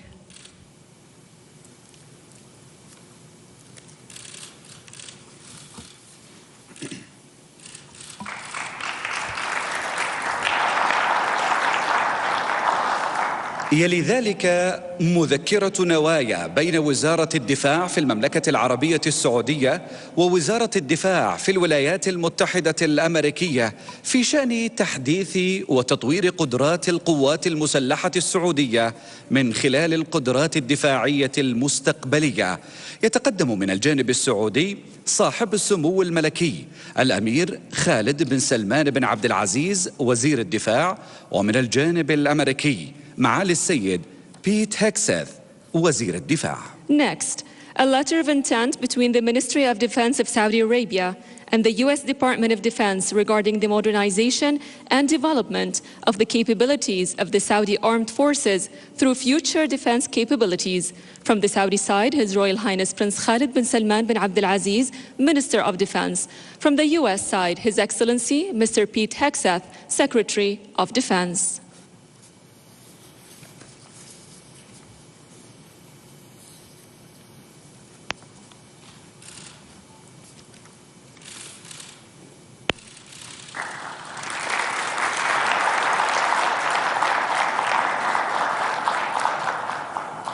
أما الآن فنسرد لكم مجموعة من الاتفاقيات ومذكرات التفاهم. مذكرة تعاون في مجال التعدين والموارد المعدنية بين وزارة الصناعة والثروة المعدنية في المملكة العربية السعودية ووزارة الطاقة في الولايات المتحدة الأمريكية. Announcing the agreements of Memorandum of Understanding on Cooperation in the Field of Mining and Mineral Resources between the Ministry of Industry and the Mineral Resources in Saudi Arabia and the U.S. Department of Energy. خطاب نوايا لإكمال الأعمال وتعزيز التعاون المشترك وتطوير المتطلبات المتعلقة بالذخيرة والتدريب وخدمات الإسناد والصيانة وتحديث الأنظمة وقطع الغيار والتعليم للأنظمة البرية والجوية لوزارة الحرس الوطني. Announcing a letter of intent to complete work and enhance joint cooperation on ammunition, training, support services, maintenance, system upgrades, spare parts, and education for land and air systems of the National Guard. مذكرة تفاهم بين برامج الشراكات الدولية بوزارة الداخلية ومكتب التحقيقات الفيدرالي FBI بوزارة العدل الأمريكية. Memorandum of Understanding between the International Partnership Program at the Ministry of Interior and the Federal Bureau of Investigation. مذكرة نوايا بين وزارة الدفاع في المملكة العربية السعودية ووزارة الدفاع في الولايات المتحدة الأمريكية في شأن تطوير القدرات الصحية للقوات المسلحة السعودية. A letter of intent between the Ministry of Defense of Saudi Arabia and the U.S. Department of Defense regarding the development of the health capabilities of the Saudi Armed Forces.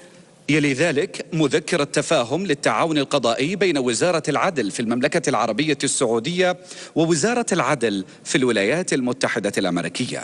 Memorandum of Understanding for Judicial Cooperation between the Ministry of Justice in Saudi Arabia and the U.S. Department of Justice. اتفاقية تنفيذية بين وكالة الفضاء السعودية في المملكة العربية السعودية والإدارة الوطنية للملاحة الجوية والفضاء ناسا في الولايات المتحدة الأمريكية للتعاون في مشروع كيوب سات لرصد الطقس الفضائي ضمن مهمة آرتميس 2. An executive agreement between the Saudi Space Agency and NASA for cooperation in the CubeSat-2 space weather monitoring project as part of the Artemis mission. اتفاقية بين حكومة المملكة العربية السعودية وحكومة الولايات المتحدة الأمريكية بشأن المساعدة المتبادلة بين إدارتي الجمارك في الدولتين. An agreement between the government of Saudi Arabia and the government of the United States regarding mutual assistance between the customs authorities of the two countries. يلي ذلك بروتوكول تعديل اتفاقية بشأن النقل الجوي بين حكومة المملكة العربية السعودية وحكومة الولايات المتحدة الأمريكية. Next, protocol amending the air transport agreement between the government of Saudi Arabia and the government of the United States of America. بعد ذلك مذكرة تفاهم للتعاون بين المعهد الوطني لأبحاث الصحة في المملكة والمعهد الوطني للحساسية والأمراض المعدية في الولايات المتحدة الأمريكية في مجال البحوث الطبية الخاصة بالأمراض المعدية. Next, a memorandum of understanding between the National Institute for Health Research in Saudi Arabia and the U.S. National Institute of Allergy and Infectious Diseases on medical research related to infectious diseases. اتفاقية تعاون بين الهيئة الملكية لمحافظة العلا ومؤسسة سميثسونيان من خلال المعهد الوطني لحديقة الحيوان وعلم الأحياء للمحافظة على البيئة. Cooperation agreement between the Royal Commission for Al-Ula and the Smithsonian Institute National Zoo and Conservation Biology Institute.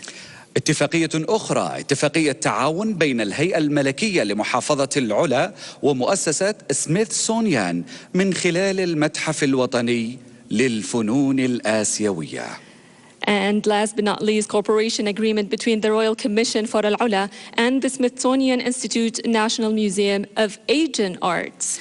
ليس هذا فحسب، بل الشراكة الاستراتيجية التي استمرت لعقود طويلة ستمتد بتوقيع المزيد من الاتفاقيات ومذكرات التفاهم في المنتدى الاستثماري السعودي الأمريكي، راجين للبلدين شراكة مستدامة ومستقبل مزدهر. To hear, this decades-long strategic partnership will continue with more signings of agreements and memoranda of understanding at the Saudi-US Investment Forum. In closing, we wish both nations a fruitful partnership and a prosperous future. Thank you.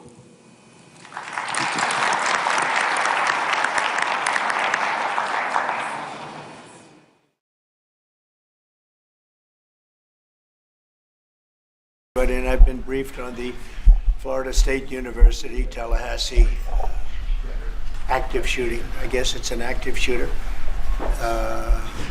Fully briefed as to where we are right now. It's a shame. It's a horrible thing. Horrible that things like this take place. And we'll have more to say about it later. In the meantime, it's an honor to have the Prime Minister of Italy with us, Prime Minister Meloni, who's doing a fantastic job. I would say that she has taken Europe by storm and highly respected. Everybody loves her and respects her, and I can't say that about many people. And she's become a friend, and we really have a great relationship between Italy and ourselves. And we talked about trade, we talked about many, many things during our luncheon, and she'll be saying a few words, but she's a very special person, and it's nice to have you with us. Thank you very much. Thank you very much, Mr. President. Thank you for your warm welcome. Thank you for this occasion, which is aimed to strengthen our relation, our friendship that comes from very far. You know, today is April 17, and April 17 marks the anniversary of the agreement that allowed Cristoforo Colombo to make his trip. And I say to remember how ancient are our ties, but also to remind that we both share another fight, which is the fight against the woke and ADI ideology that would like to erase our history. And as I know that we share lots of things on tackling illegal migration, on fighting against synthetic drugs. You know, Italy has been one of the nations that made a plan against fentanyl, for example. But we have been talking about many bilateral topics and things that we can do together, about defense, about economic, about economy, about space, about energy. Italy will have to increase its LNG imports. And also nuclear that we are trying to develop. I think there can be ways to work together. And the Italian enterprises will invest, as they've been doing for many years, as you know, in the next years, I think around 10 billions. That shows how interconnected our economies are. And that's very important, Mr. President. It's not only about Italy, it's about the entire Europe. The exchange between us is a very big one. Investments, trade. It's a topic that we are discussing in these weeks. But at the end of the day, look, somebody calls me, I was saying it before, such a Western nationalism. I don't know if it is the right word, but I know that when I speak about West, mainly I don't speak about a geographical space. I speak about a civilization. And I want to make that civilization stronger. So I think even if we have some problems, okay, between the two shores of the Atlantic, it is the time that we try to sit down and find solutions. So I want to thank President Trump for having accepted an invitation to pay an official visit to Rome in the near future, and consider a possibility in that occasion to meet also with Europe. The goal for me is to make the West great again, okay? And I think we can do it together. We can. We will keep on work on that. I'm going to close. I want to say only, I'm proud of sitting here as Prime Minister of an Italy that today has a very good situation despite the difficulties, a stable country, reliable country, 1 million more jobs in the last 2 years and a half. Great. Inflation is going down, so you forgive me if I promote a bit my country, Yeah, but you're a businessman and you understand me. So migration flows going down 60%. So we are trying to do our best, but I think we can do it even better together. Also on Ukraine, I will close. Together we've been defending the freedom of Ukraine. Together we can build a just and lasting peace. We support your efforts, Donald. Good. Thank you. Thank you very much. And I think we're doing well in that effort, but we want to get it done, and we'll see if we can. We want to save. On average, think of it, every week 2,500 people are being killed, mostly soldiers, Russian, Ukrainian soldiers. And if we can save those lives, that would be a very good thing. And so we'll see what we can do. And I think we're getting close, but we'll let you know very soon. And you've been very helpful. I appreciate it. Thank you. Any questions? Mr. President, how much longer does Vladimir Putin have to respond to your ceasefire proposal before you put secondary tariffs or sanctions on Russia? We'll see what that will be. We're going to be hearing from them this week, very shortly actually, and we'll see. But we want it to stop. We want the death and the killing to stop. Mr. President, on Jerome Powell, you said that the termination of Jerome Powell cannot come fast enough. He says he won't leave, even if you ask him to. Oh, he'll leave. If I ask him to, he'll be out of there. But I don't think he's doing the job. He's too late, always too late, a little slow, and I'm not happy with him. I let him know it, and if I want him out, he'll be out of there real fast, believe me. Yeah, go ahead. Go ahead, please. Question? Are you trying to remove him, Mr. President? Yeah, question? Mr. President, can you educate Judge Boasberg in a case against your administration? So the Constitution does not tolerate willful disobedience of judicial order. Do you agree with that statement? statement? Well, you're going to have to speak to the lawyers. We have great lawyers.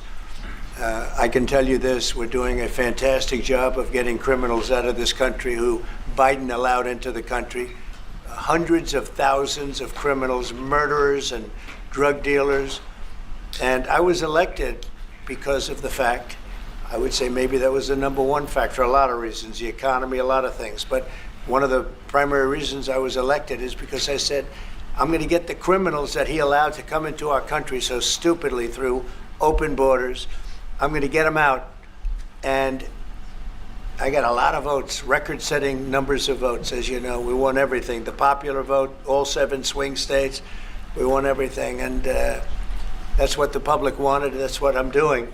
But you'll have to speak to the lawyers because it's up to them.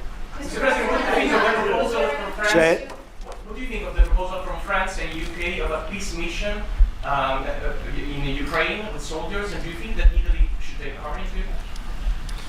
Well, I think Italy will have to make that determination, but peace missions are always good with me. I'm okay with peace missions. Yeah, please.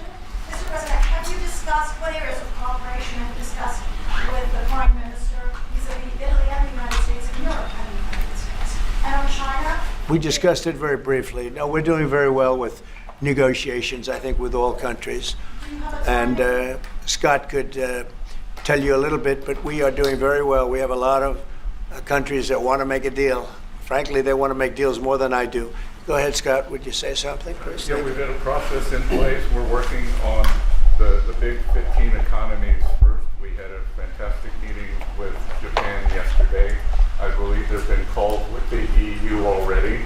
And then we have South Korea coming in next week. And I believe India is also talking. That's moving very quickly. Ukraine's President Zelensky has said he has evidence that China is supplying weaponry or ammunition to Russia. Do you have any evidence along those lines? And also, he said we could see a minerals deal signed this week. Is that? Well, we have a minerals deal, which I guess is going to be signed on Thursday, Scott, next Thursday, soon. And I assume they're going to live up to the deal, so we'll see. But we have a deal on that. No, I have no comment on that. I have no idea. That's his statement, not mine. Mr. President, there's reports that you waved off the Israeli attack on Iranian nuclear facilities. Can you comment on that? Is that accurate? And they say the attack is what? That you waved off an Israeli plan to attack Iranian nuclear facilities. I wouldn't say waved off. I'm not in a rush to do it because I think that Iran has a chance to have a great country and to live happily without death. And I'd like to see that. That's my first option. If there's a second option, I think it would be very bad for Iran. And I think Iran is wanting to talk. I hope they're wanting to talk. It's going to be very good for them if they do. And I'd like to see Iran thrive in the future, do fantastically well. I know the Iranian people, they're incredible people. Always have been very smart, very energetic, very successful people. And I don't want to do anything that's going to hurt anybody. I really don't. But Iran can't have a nuclear weapon. It's, pretty simple. It's really simple. We're not looking to take their industry. We're not looking to take their land. All we're saying is you can't have a nuclear weapon. The deal that was made with Obama, that deal would have expired already. It was a terrible deal. It would have expired. And that gave them a clear path to a nuclear weapon. I wouldn't have accepted. That's why I terminated the deal. Number one, it was way too short. When countries are involved, you don't make short-term deals. These are countries with long lives. And I terminated that. And it was a great termination because it didn't allow us to do anything. Once it terminated, you know what the deal was. It was a terrible deal. Really, one of many terrible deals made by the U.S. But no, I'd like to see Iran thrive. And they can do that, I think, very easily, or they can do it the other way. And the other way is not going to be good for them. It's going to be really bad for them. President,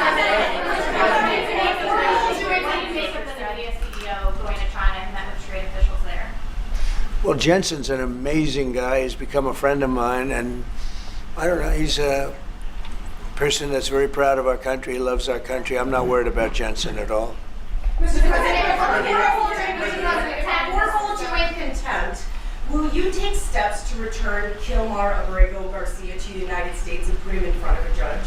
Well, I'm not involved in it. I'm going to respond that by saying you'll have to speak to the lawyers, the DOJ. I've heard many things about him, and we'll have to find out what the truth is.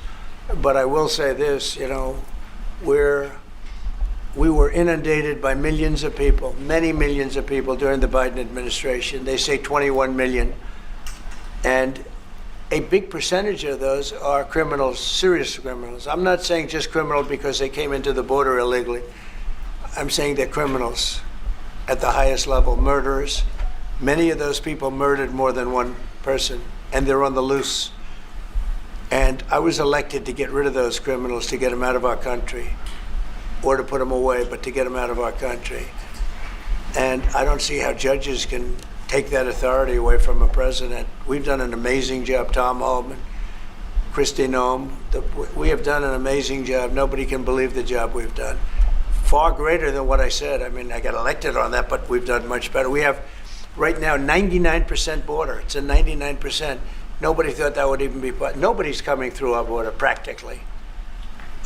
2 weeks ago, we had 9 people come through, all for medical reasons. We allowed them, we brought them through because one had a heart attack, one had something else, and, all for medical reasons. We have a great border. We had a great border 4 years ago, but we have a border now that's even tighter, and we did that in a matter of weeks. And no, we have to, we need to get murderers and drug dealers and people that were in jail for horrible, you know, they released jails, Georgia, from all over the world. They released them, not just South America, all over the world, the Congo and Africa. Many, many people come from the Congo. I don't know what that is, but they came from the Congo.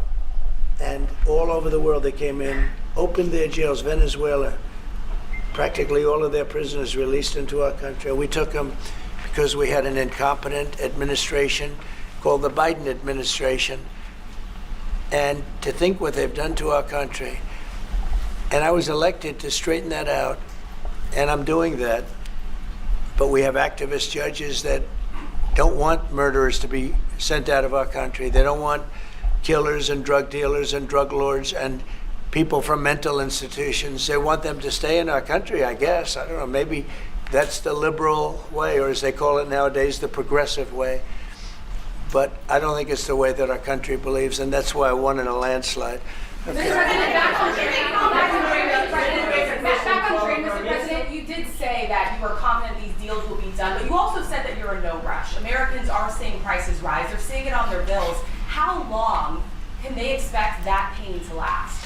So they've already seen it get much better, because if you were truthful, which you're not, you know, I know you very well, you have gasoline that hit $1.98 yesterday in a couple of states. You have gasoline's way down. The price of oil has dropped substantially. The price of groceries are substantially down. The price of eggs, you know, when I came in, they hit me with eggs. I just got there. I was here for 1 week and they started screaming at me, eggs have gone through the roof. I said, I just got here.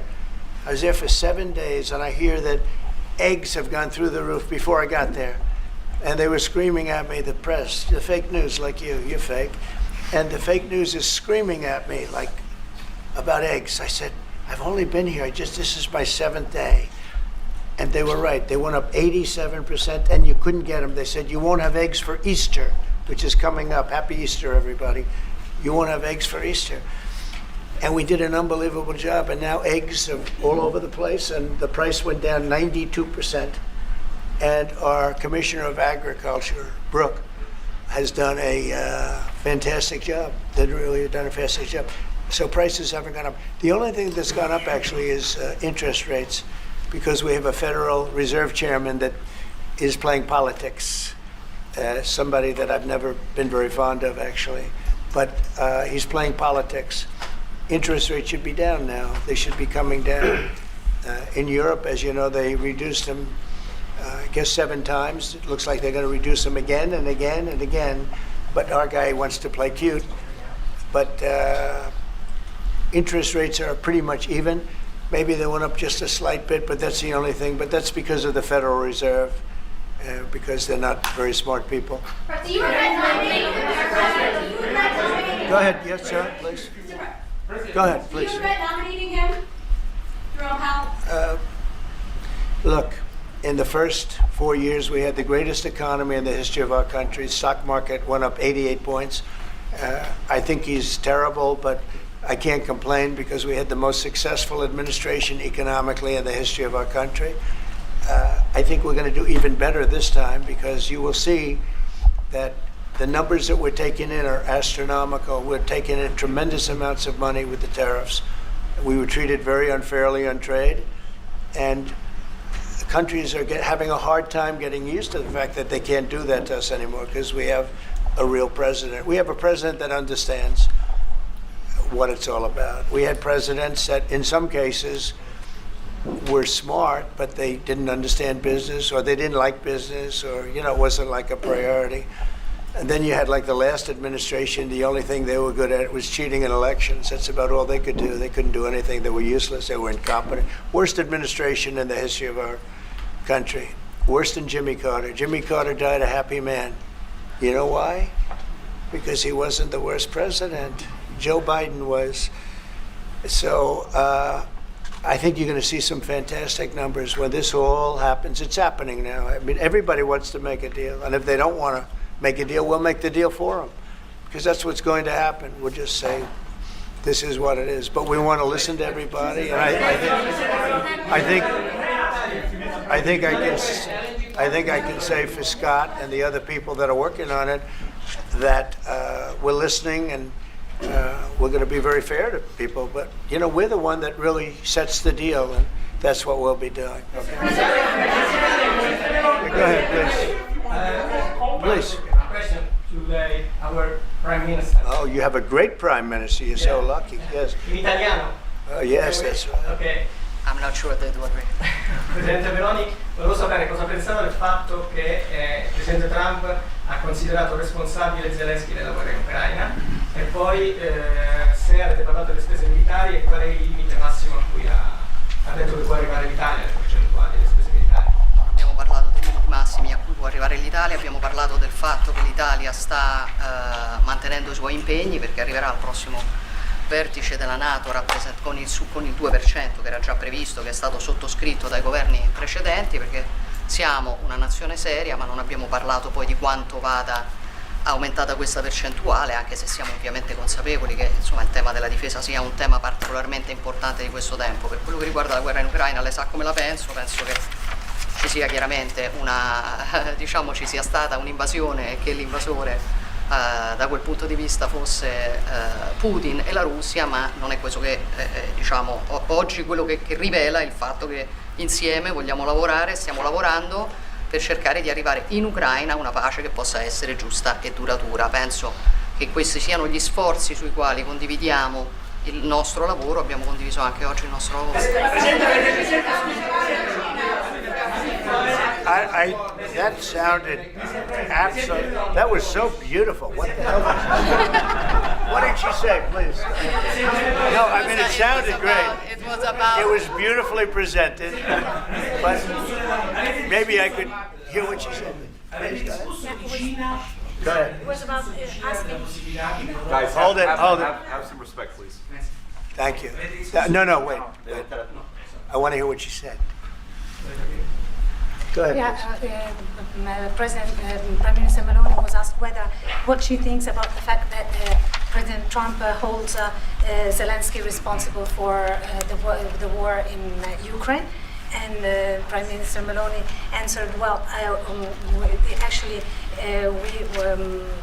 we have no, and also if you talked about the military spending, and the raising of the military spending, and the first thing Prime Minister Meloni said is that no, actually we didn't talk about the raise in military spending. Of course, Italy will keep its commitments with 2%, and then we will see, because we are absolutely aware of the fact that it is very important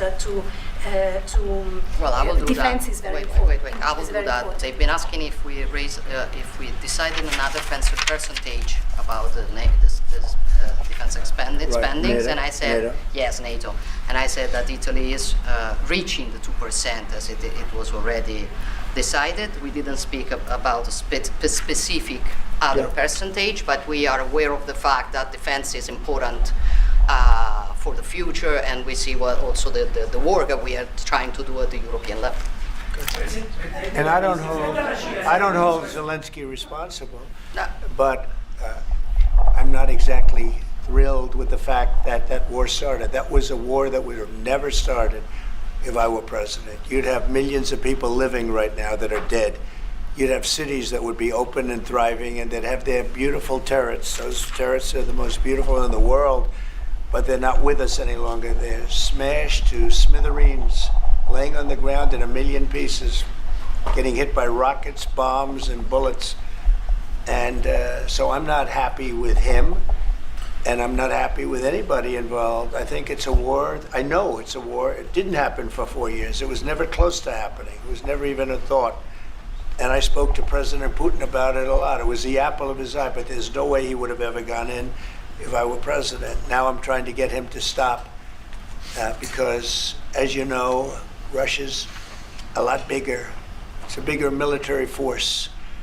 And if you're smart, you don't go involved and get involved in wars that you can blame the man that was sitting in this seat, Biden. He didn't know what the hell was going on, but I can guarantee you that, and everybody agrees to it, if I were president, that war would have never taken place. I'm not blaming him, but what I am saying is that I wouldn't say he's done the greatest job, okay? I'm not a big fan. I really am. I'm not a big fan. Go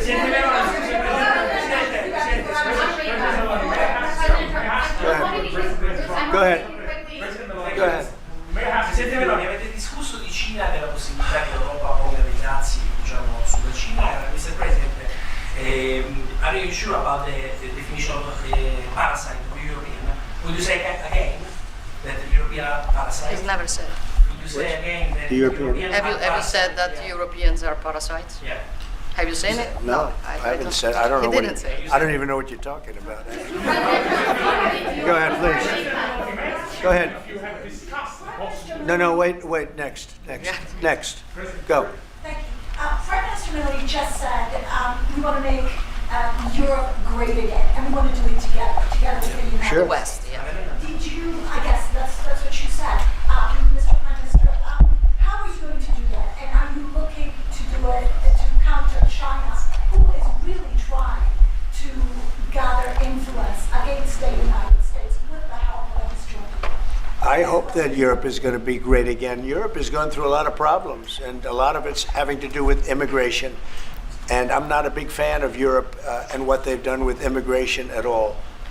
And I think they got to get smart, because Europe is being very badly hurt by what they've done with immigration. Now, I'll say this, that the Prime Minister has taken a very tough stand on immigration. And I commented to her before. I said, I wish more people would be like you having to do with that subject, but they're not. Europe is very important to me. Europe is very important to the world. I want Europe to do very well. I think they have to get a lot smarter on immigration. But we are beginning doing it. You've all seen how the policies of the European Union in the last, let's say, 2.5 years have been changing. Okay, at the beginning we were talking only about how we were redistributing illegal migrants coming to Italy. Now we are talking mainly about how to stop illegal migration, work with the countries of origin and transit, and to return people. The European Commission just did the new rules about repatriations and things like that. So things are changing, thanks also to the example that Italy brought in lowering the rates of illegal migration. So we are working now together. So I'm optimistic on that. Good. I hope so. Go ahead, please. Go ahead. I'd like to ask President Meloni if you have discussed the option of starting the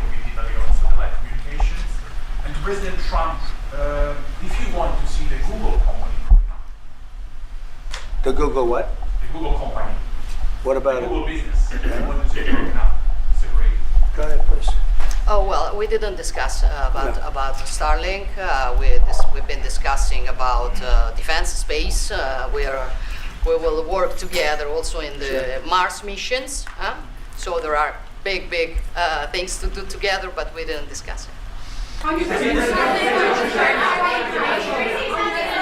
in your conversation with the Prime Minister that changed your mind potentially about tariffs and what you plan to do going forward? No. Is there anything the Prime Minister said to you that changed your perspective? No, tariffs are making us rich. We were losing a lot of money under Biden, trillions of dollars, trillions on trade.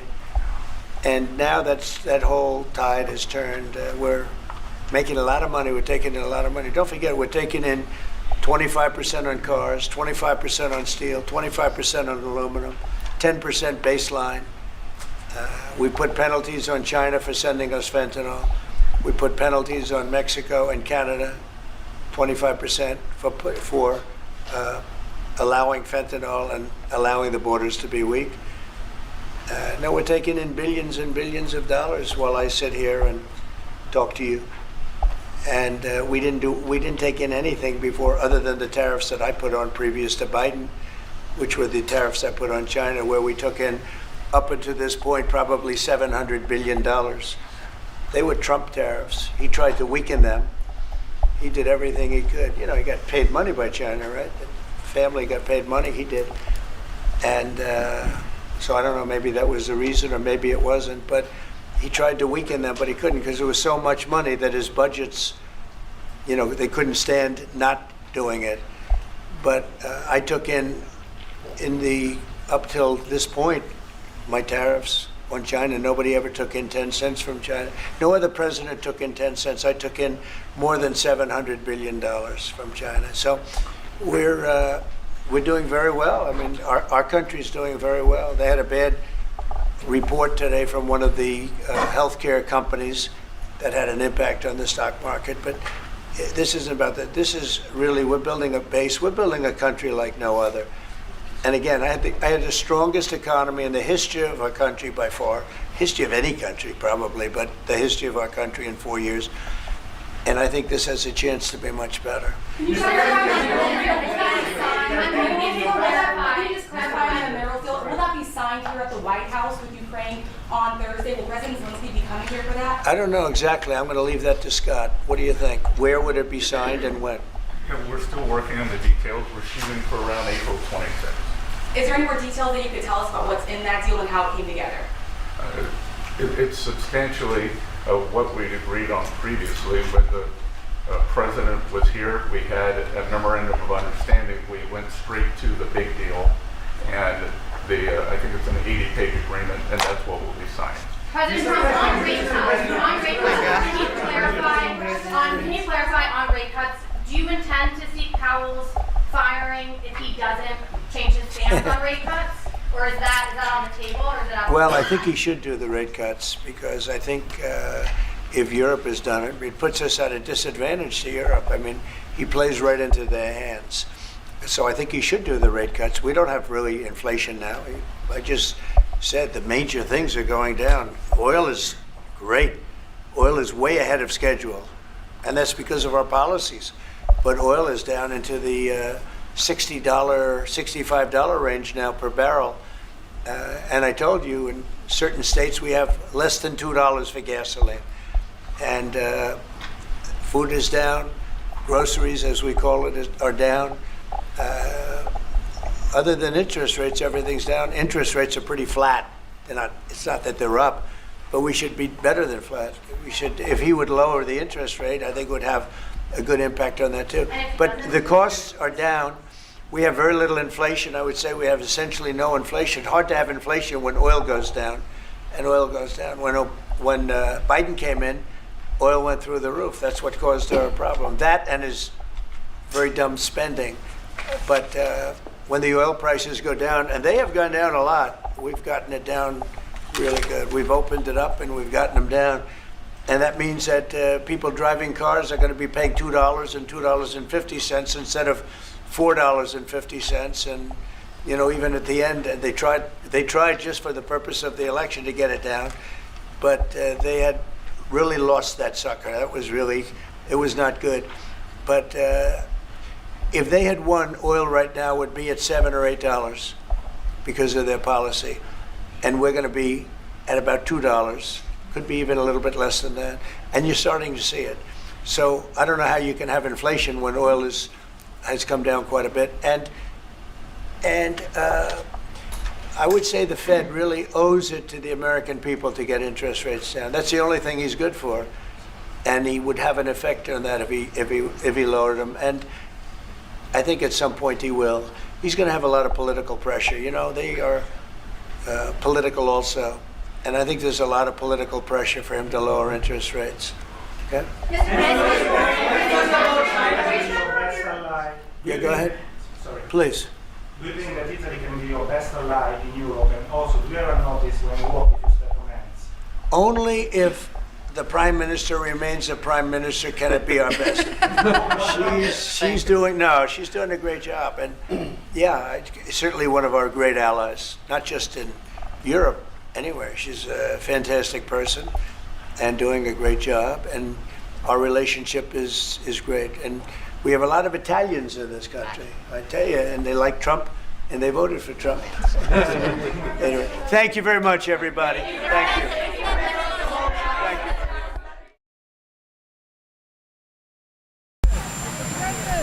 Good morning. Good morning. How are you? Can we ask you about the lawsuits in the DOJ filed? Those young people, they just said too much winning. Too much winning, sir. They know it. And it is a lot of winning. We had the best 6 months ever. We're now heading to Scotland. I'm meeting with the Prime Minister of UK. Some of you are going, I guess, and a lot of you aren't. Are you going? Huh? Well, you got to get moving. That's a good one. That's going to be a good one.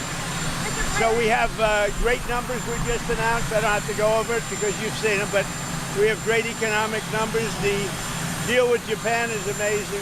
Give us $550 billion, and we have totally open access into Japan. Those numbers are great. I mean, the kids actually just said very, very cute, actually. I walked up, they said, "Sir, there's too much winning." They picked up on a little routine, you know.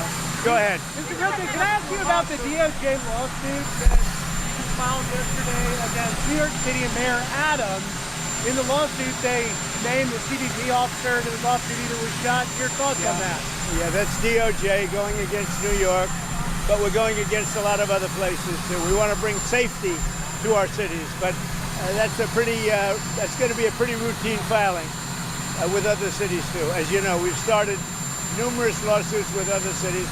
We want to bring safety. We've got to get the criminals out, and we're doing it in record numbers. Sorry. The U.S. giving up on Gaza in negotiations? Yeah, Gaza, they pulled out of Gaza. They pulled out in terms of negotiating. It was too bad. Hamas didn't really want to make a deal. I think they want to die, and it's very, very bad. Are you done with and it got to be to a point where you're going to have to finish the job. They really, they asked for things. Don't forget, we got a lot of hostages out. So now we're down to the final hostages, and they know what happens after you get the final hostages. And basically, because of that, they really didn't want to make a deal. I saw that. So they pulled out, and they're going to have to fight, and they're going to have to clean it up. You're going to have to get rid of them.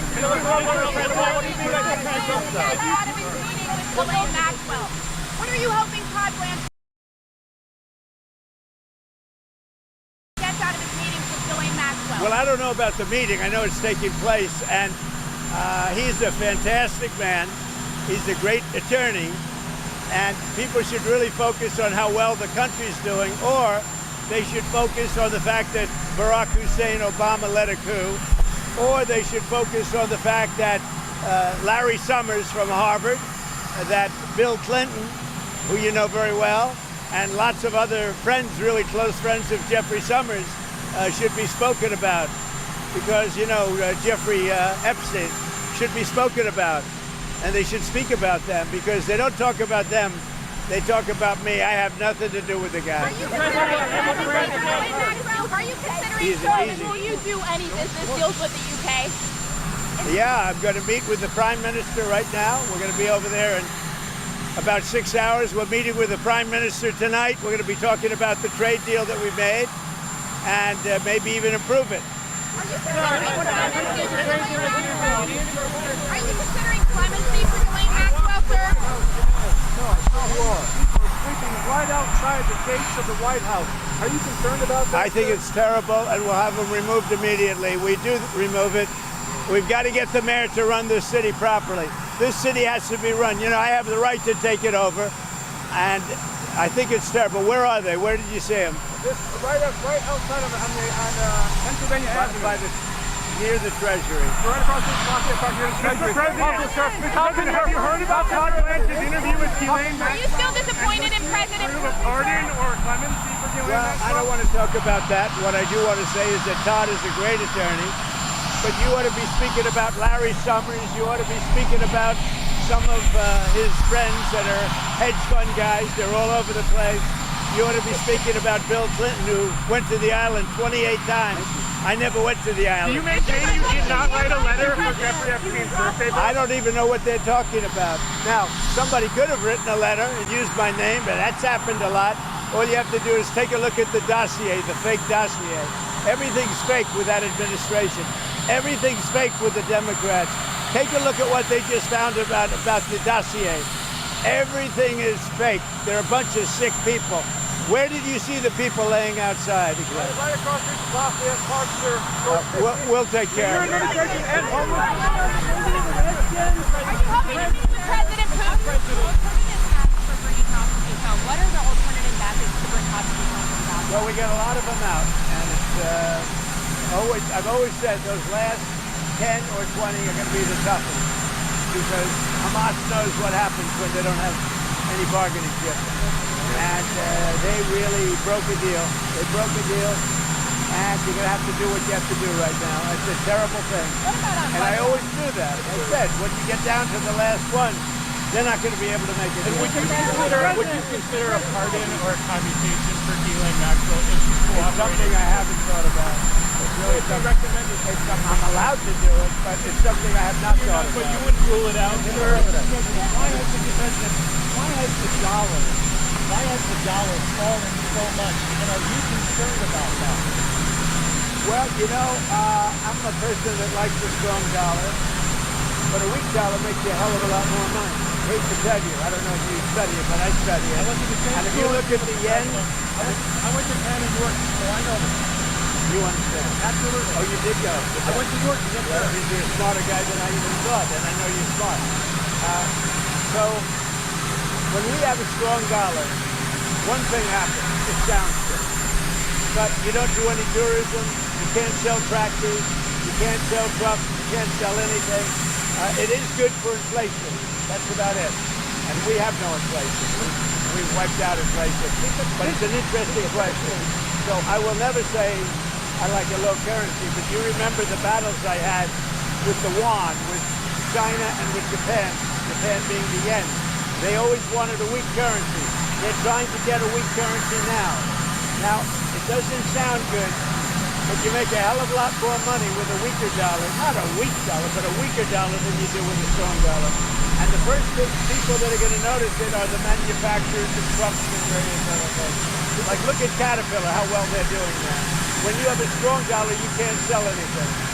It's only good for inflation, and it's good psychologically. It makes you feel good. But with that being said, I love strong dollars. But you make your money with a currency. And I had so many different fights with President Xi, between Japan and China. All they want to do is have a weak currency. They're always fighting for a weak currency. And that's how they really dominated over the years. So when I see it down there, I don't lose sleep over it, let's put it that way. In fact, sometimes I go to sleep very happy. You understand? Do you agree with me?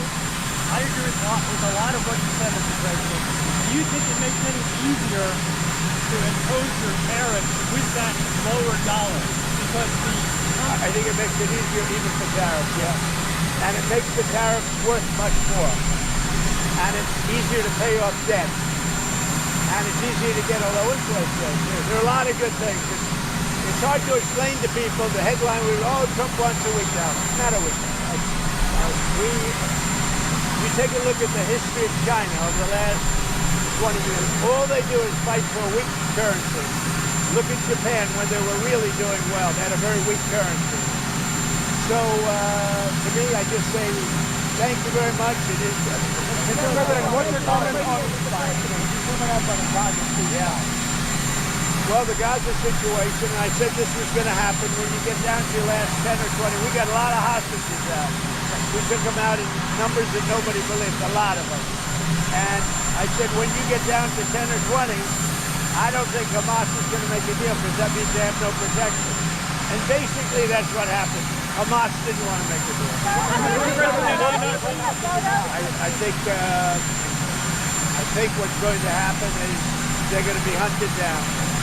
Secondary sanctions sooner on Russia. Are you closer today to secondary sanctions? We're looking at that whole situation. It could be that we'll have to put secondary sanctions.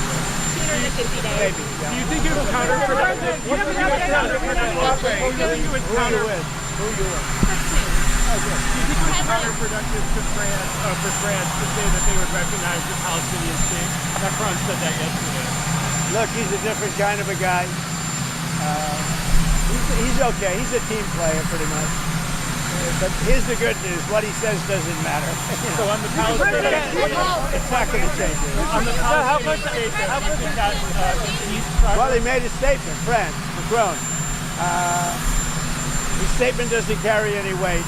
He's a very good guy. I like him, but that statement doesn't carry weight. How worthy of a trade deal with the EU? I would say that we have a 50-50 chance, maybe less than that, but a 50-50 chance of making a deal with the EU. And it'll be a deal where they have to buy down their tariffs, because they're right now at 30%. And they'll have to buy them down, maybe, or they could leave them the way they are. But they want to make a deal very badly. I would have said we have a 25% chance with Japan, and they kept coming back and we made a deal, and the deal is, don't forget, Japan's putting up $550 billion. Yes, sir. It's a lot of money. And also paying tariffs. The biggest part of the Japan deal, and maybe we get this with EU, maybe we don't, is that we have the right to go in and trade. We have the right. They've totally opened Japan just to the U.S. That's, to me, the biggest part of the deal. Well, that was hard. You said repeatedly you would like to see further nuclear arms reductions between the United States I would and like Russia. to see that. But the New START treaty is expiring in about 6 months, and it cannot be legally extended. That's a problem. That's a problem for the world. Negotiate a new one. It's a problem for the world. You know, we have restrictions, and they have restrictions, as you know, on nuclear. That's not an agreement you want expiring. We're starting to work on that. But that is a big problem for the world. When you take off nuclear restrictions, that's a big problem. Well, that was hard. Did you get a commitment from Jerome Powell to lower interest rates yesterday? I think that Jerome Powell, I think we had a very good meeting. Forgetting about the building, that's out of control. But I think we had a very good meeting on interest rates. And he said to me, now I don't know if he's going to say this on Thursday or when he's he said to me very strongly, the country is doing well. He said, congratulations, the country is doing really well. And I got that to mean that I think he's going to start recommending lower rates. How do you think that the Supreme The country really is doing well. Mr. President, how do you think that Record is. President Thank you, Mr. President. How do you think that the Supreme Court ruling that benefited you on presidential immunity would apply to former President Barack Obama and what you're accusing him of doing? It probably helps him a lot. Probably helps him a lot, the immunity ruling. But it doesn't help the people around him at all. But it probably helps him a lot. He's done criminal acts, no question about it. But he has immunity, and it probably helps him a lot. He owes me big. Obama owes me big. What are the details in the UK trade agreement you're hoping to fine-tune with the Prime Minister this This week? week we want to talk about certain aspects which is going to be good for both countries. It's more fine-tuning, and also we're going to do a little celebrating together because, you know, we got along very well. UK's been trying to make a deal with us for like 12 years and haven't been able to do it. We got it done. He's doing a very good job, good Prime Minister, good guy. We really get along very well. So we're going to see, we're going to meet at Turnberry and we're going to meet at Aberdeen. So two beautiful places. Is there wiggle room in steel and aluminum if they were to budge on digital services tax? Say it. Is there any wiggle room on steel and aluminum in exchange for any budge on digital services tax? Not a lot, because if I do it for one, I have to do it for all. So on that, steel and aluminum, not a lot. President, did you speak to Netanyahu about aid drops? Sorry, go ahead.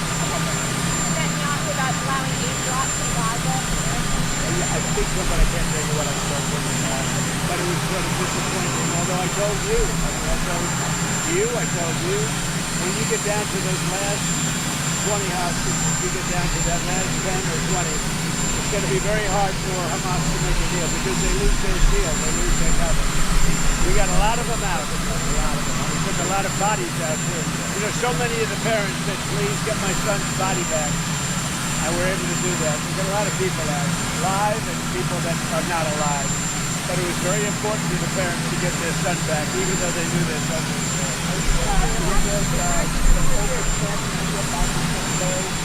I think they will do that. Mr. President! Turnberry is rated the #1 course in the world. I think they'll do that. No, I'm not going to. It's not about that. I'm going to see it for the first time in years. We were there the last time we went. That's pretty good, right? It's the best resort in the world, I think. Turnberry, and it's one of the greatest courses in the world. We're going to see it. We're going to have, I believe, dinner at Turnberry with the Prime Minister. Then we're going to go to the oil capital of Europe, which is Aberdeen, and we're going to have lunches there. We're going to have a good time. I think the Prime Minister and I get along very well. You're going to see the Spanish later too, right? I am. What's that about? Well, we have a lot of things in Scotland. I have a lot of luck. My brother was born in Scotland, and he's a good man. Scottish music is a good man. So I look forward to meeting him. That's all set up, right? Mr. President, Marriage Day is happening 1 week from today, August the 1st. What do you expect between now and next Friday as it relates to your deadline? When you say tariff, not tariff. Tariff. No, it's tariff day. No, tariff day. Well, most of the deals are finished right now.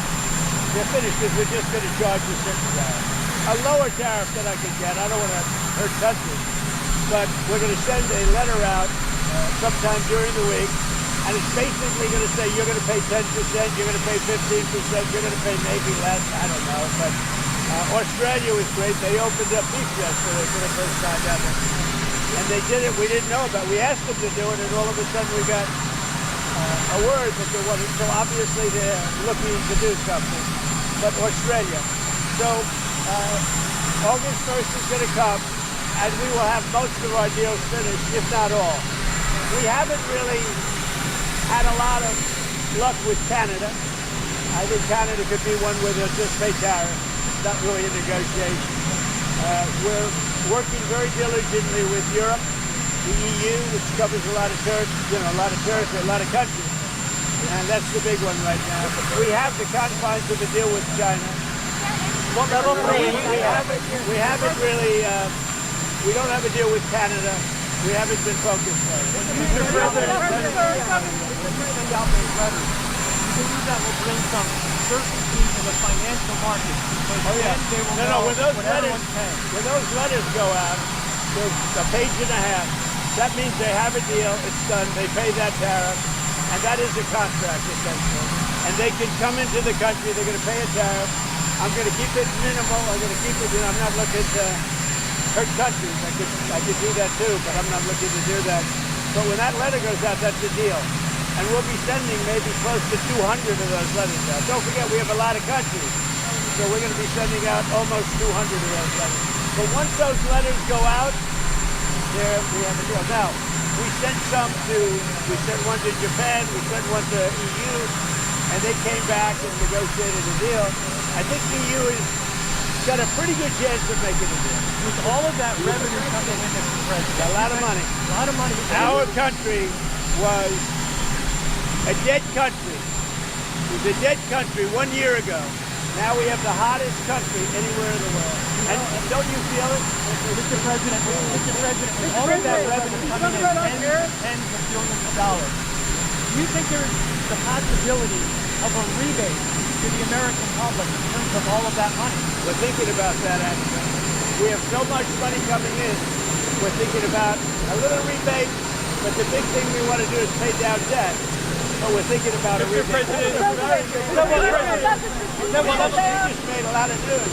We're thinking about a rebate because we have so much money coming in from tariffs that a little rebate for people of a certain income level might be very nice. Are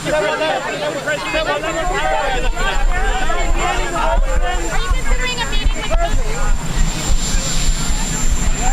You know, they're being blocked by Hamas. They're being blocked by a lot of people.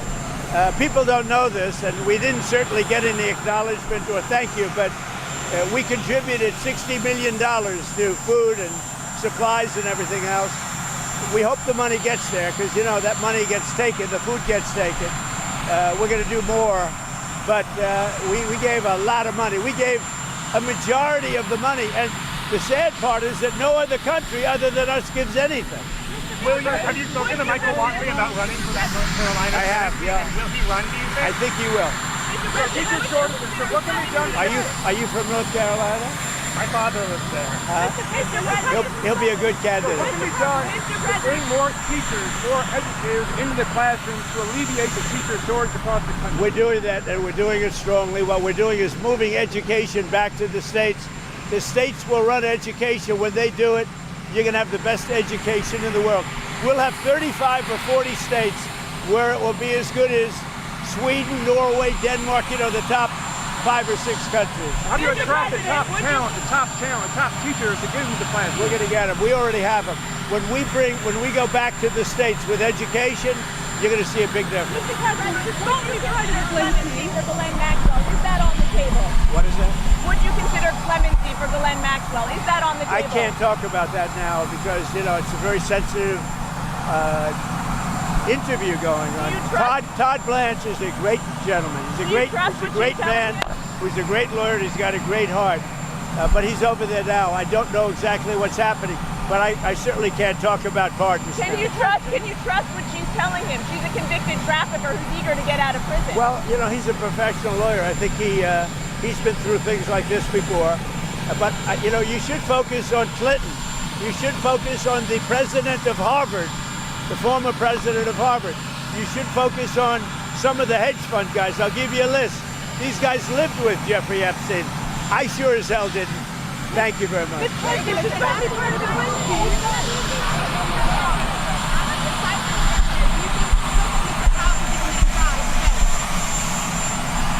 All I wanted to do is lower interest rates. You know, we have the hottest country in the world. We had a dead country 1 year ago. Now we have the hottest country in the world. All I want him to do is lower interest rates because that'll take care of the housing. The housing's a little bit slower than everything else. Everything we're 100% on, but the housing, because his rate is too high. If he lowers it, you're going to see a housing boom on top of everything. We've got the hottest country in the world. Thank you.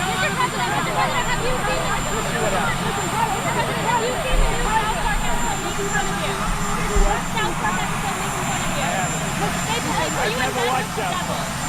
I don't know anything about South Park. I never watched South Park. Look at my shoes.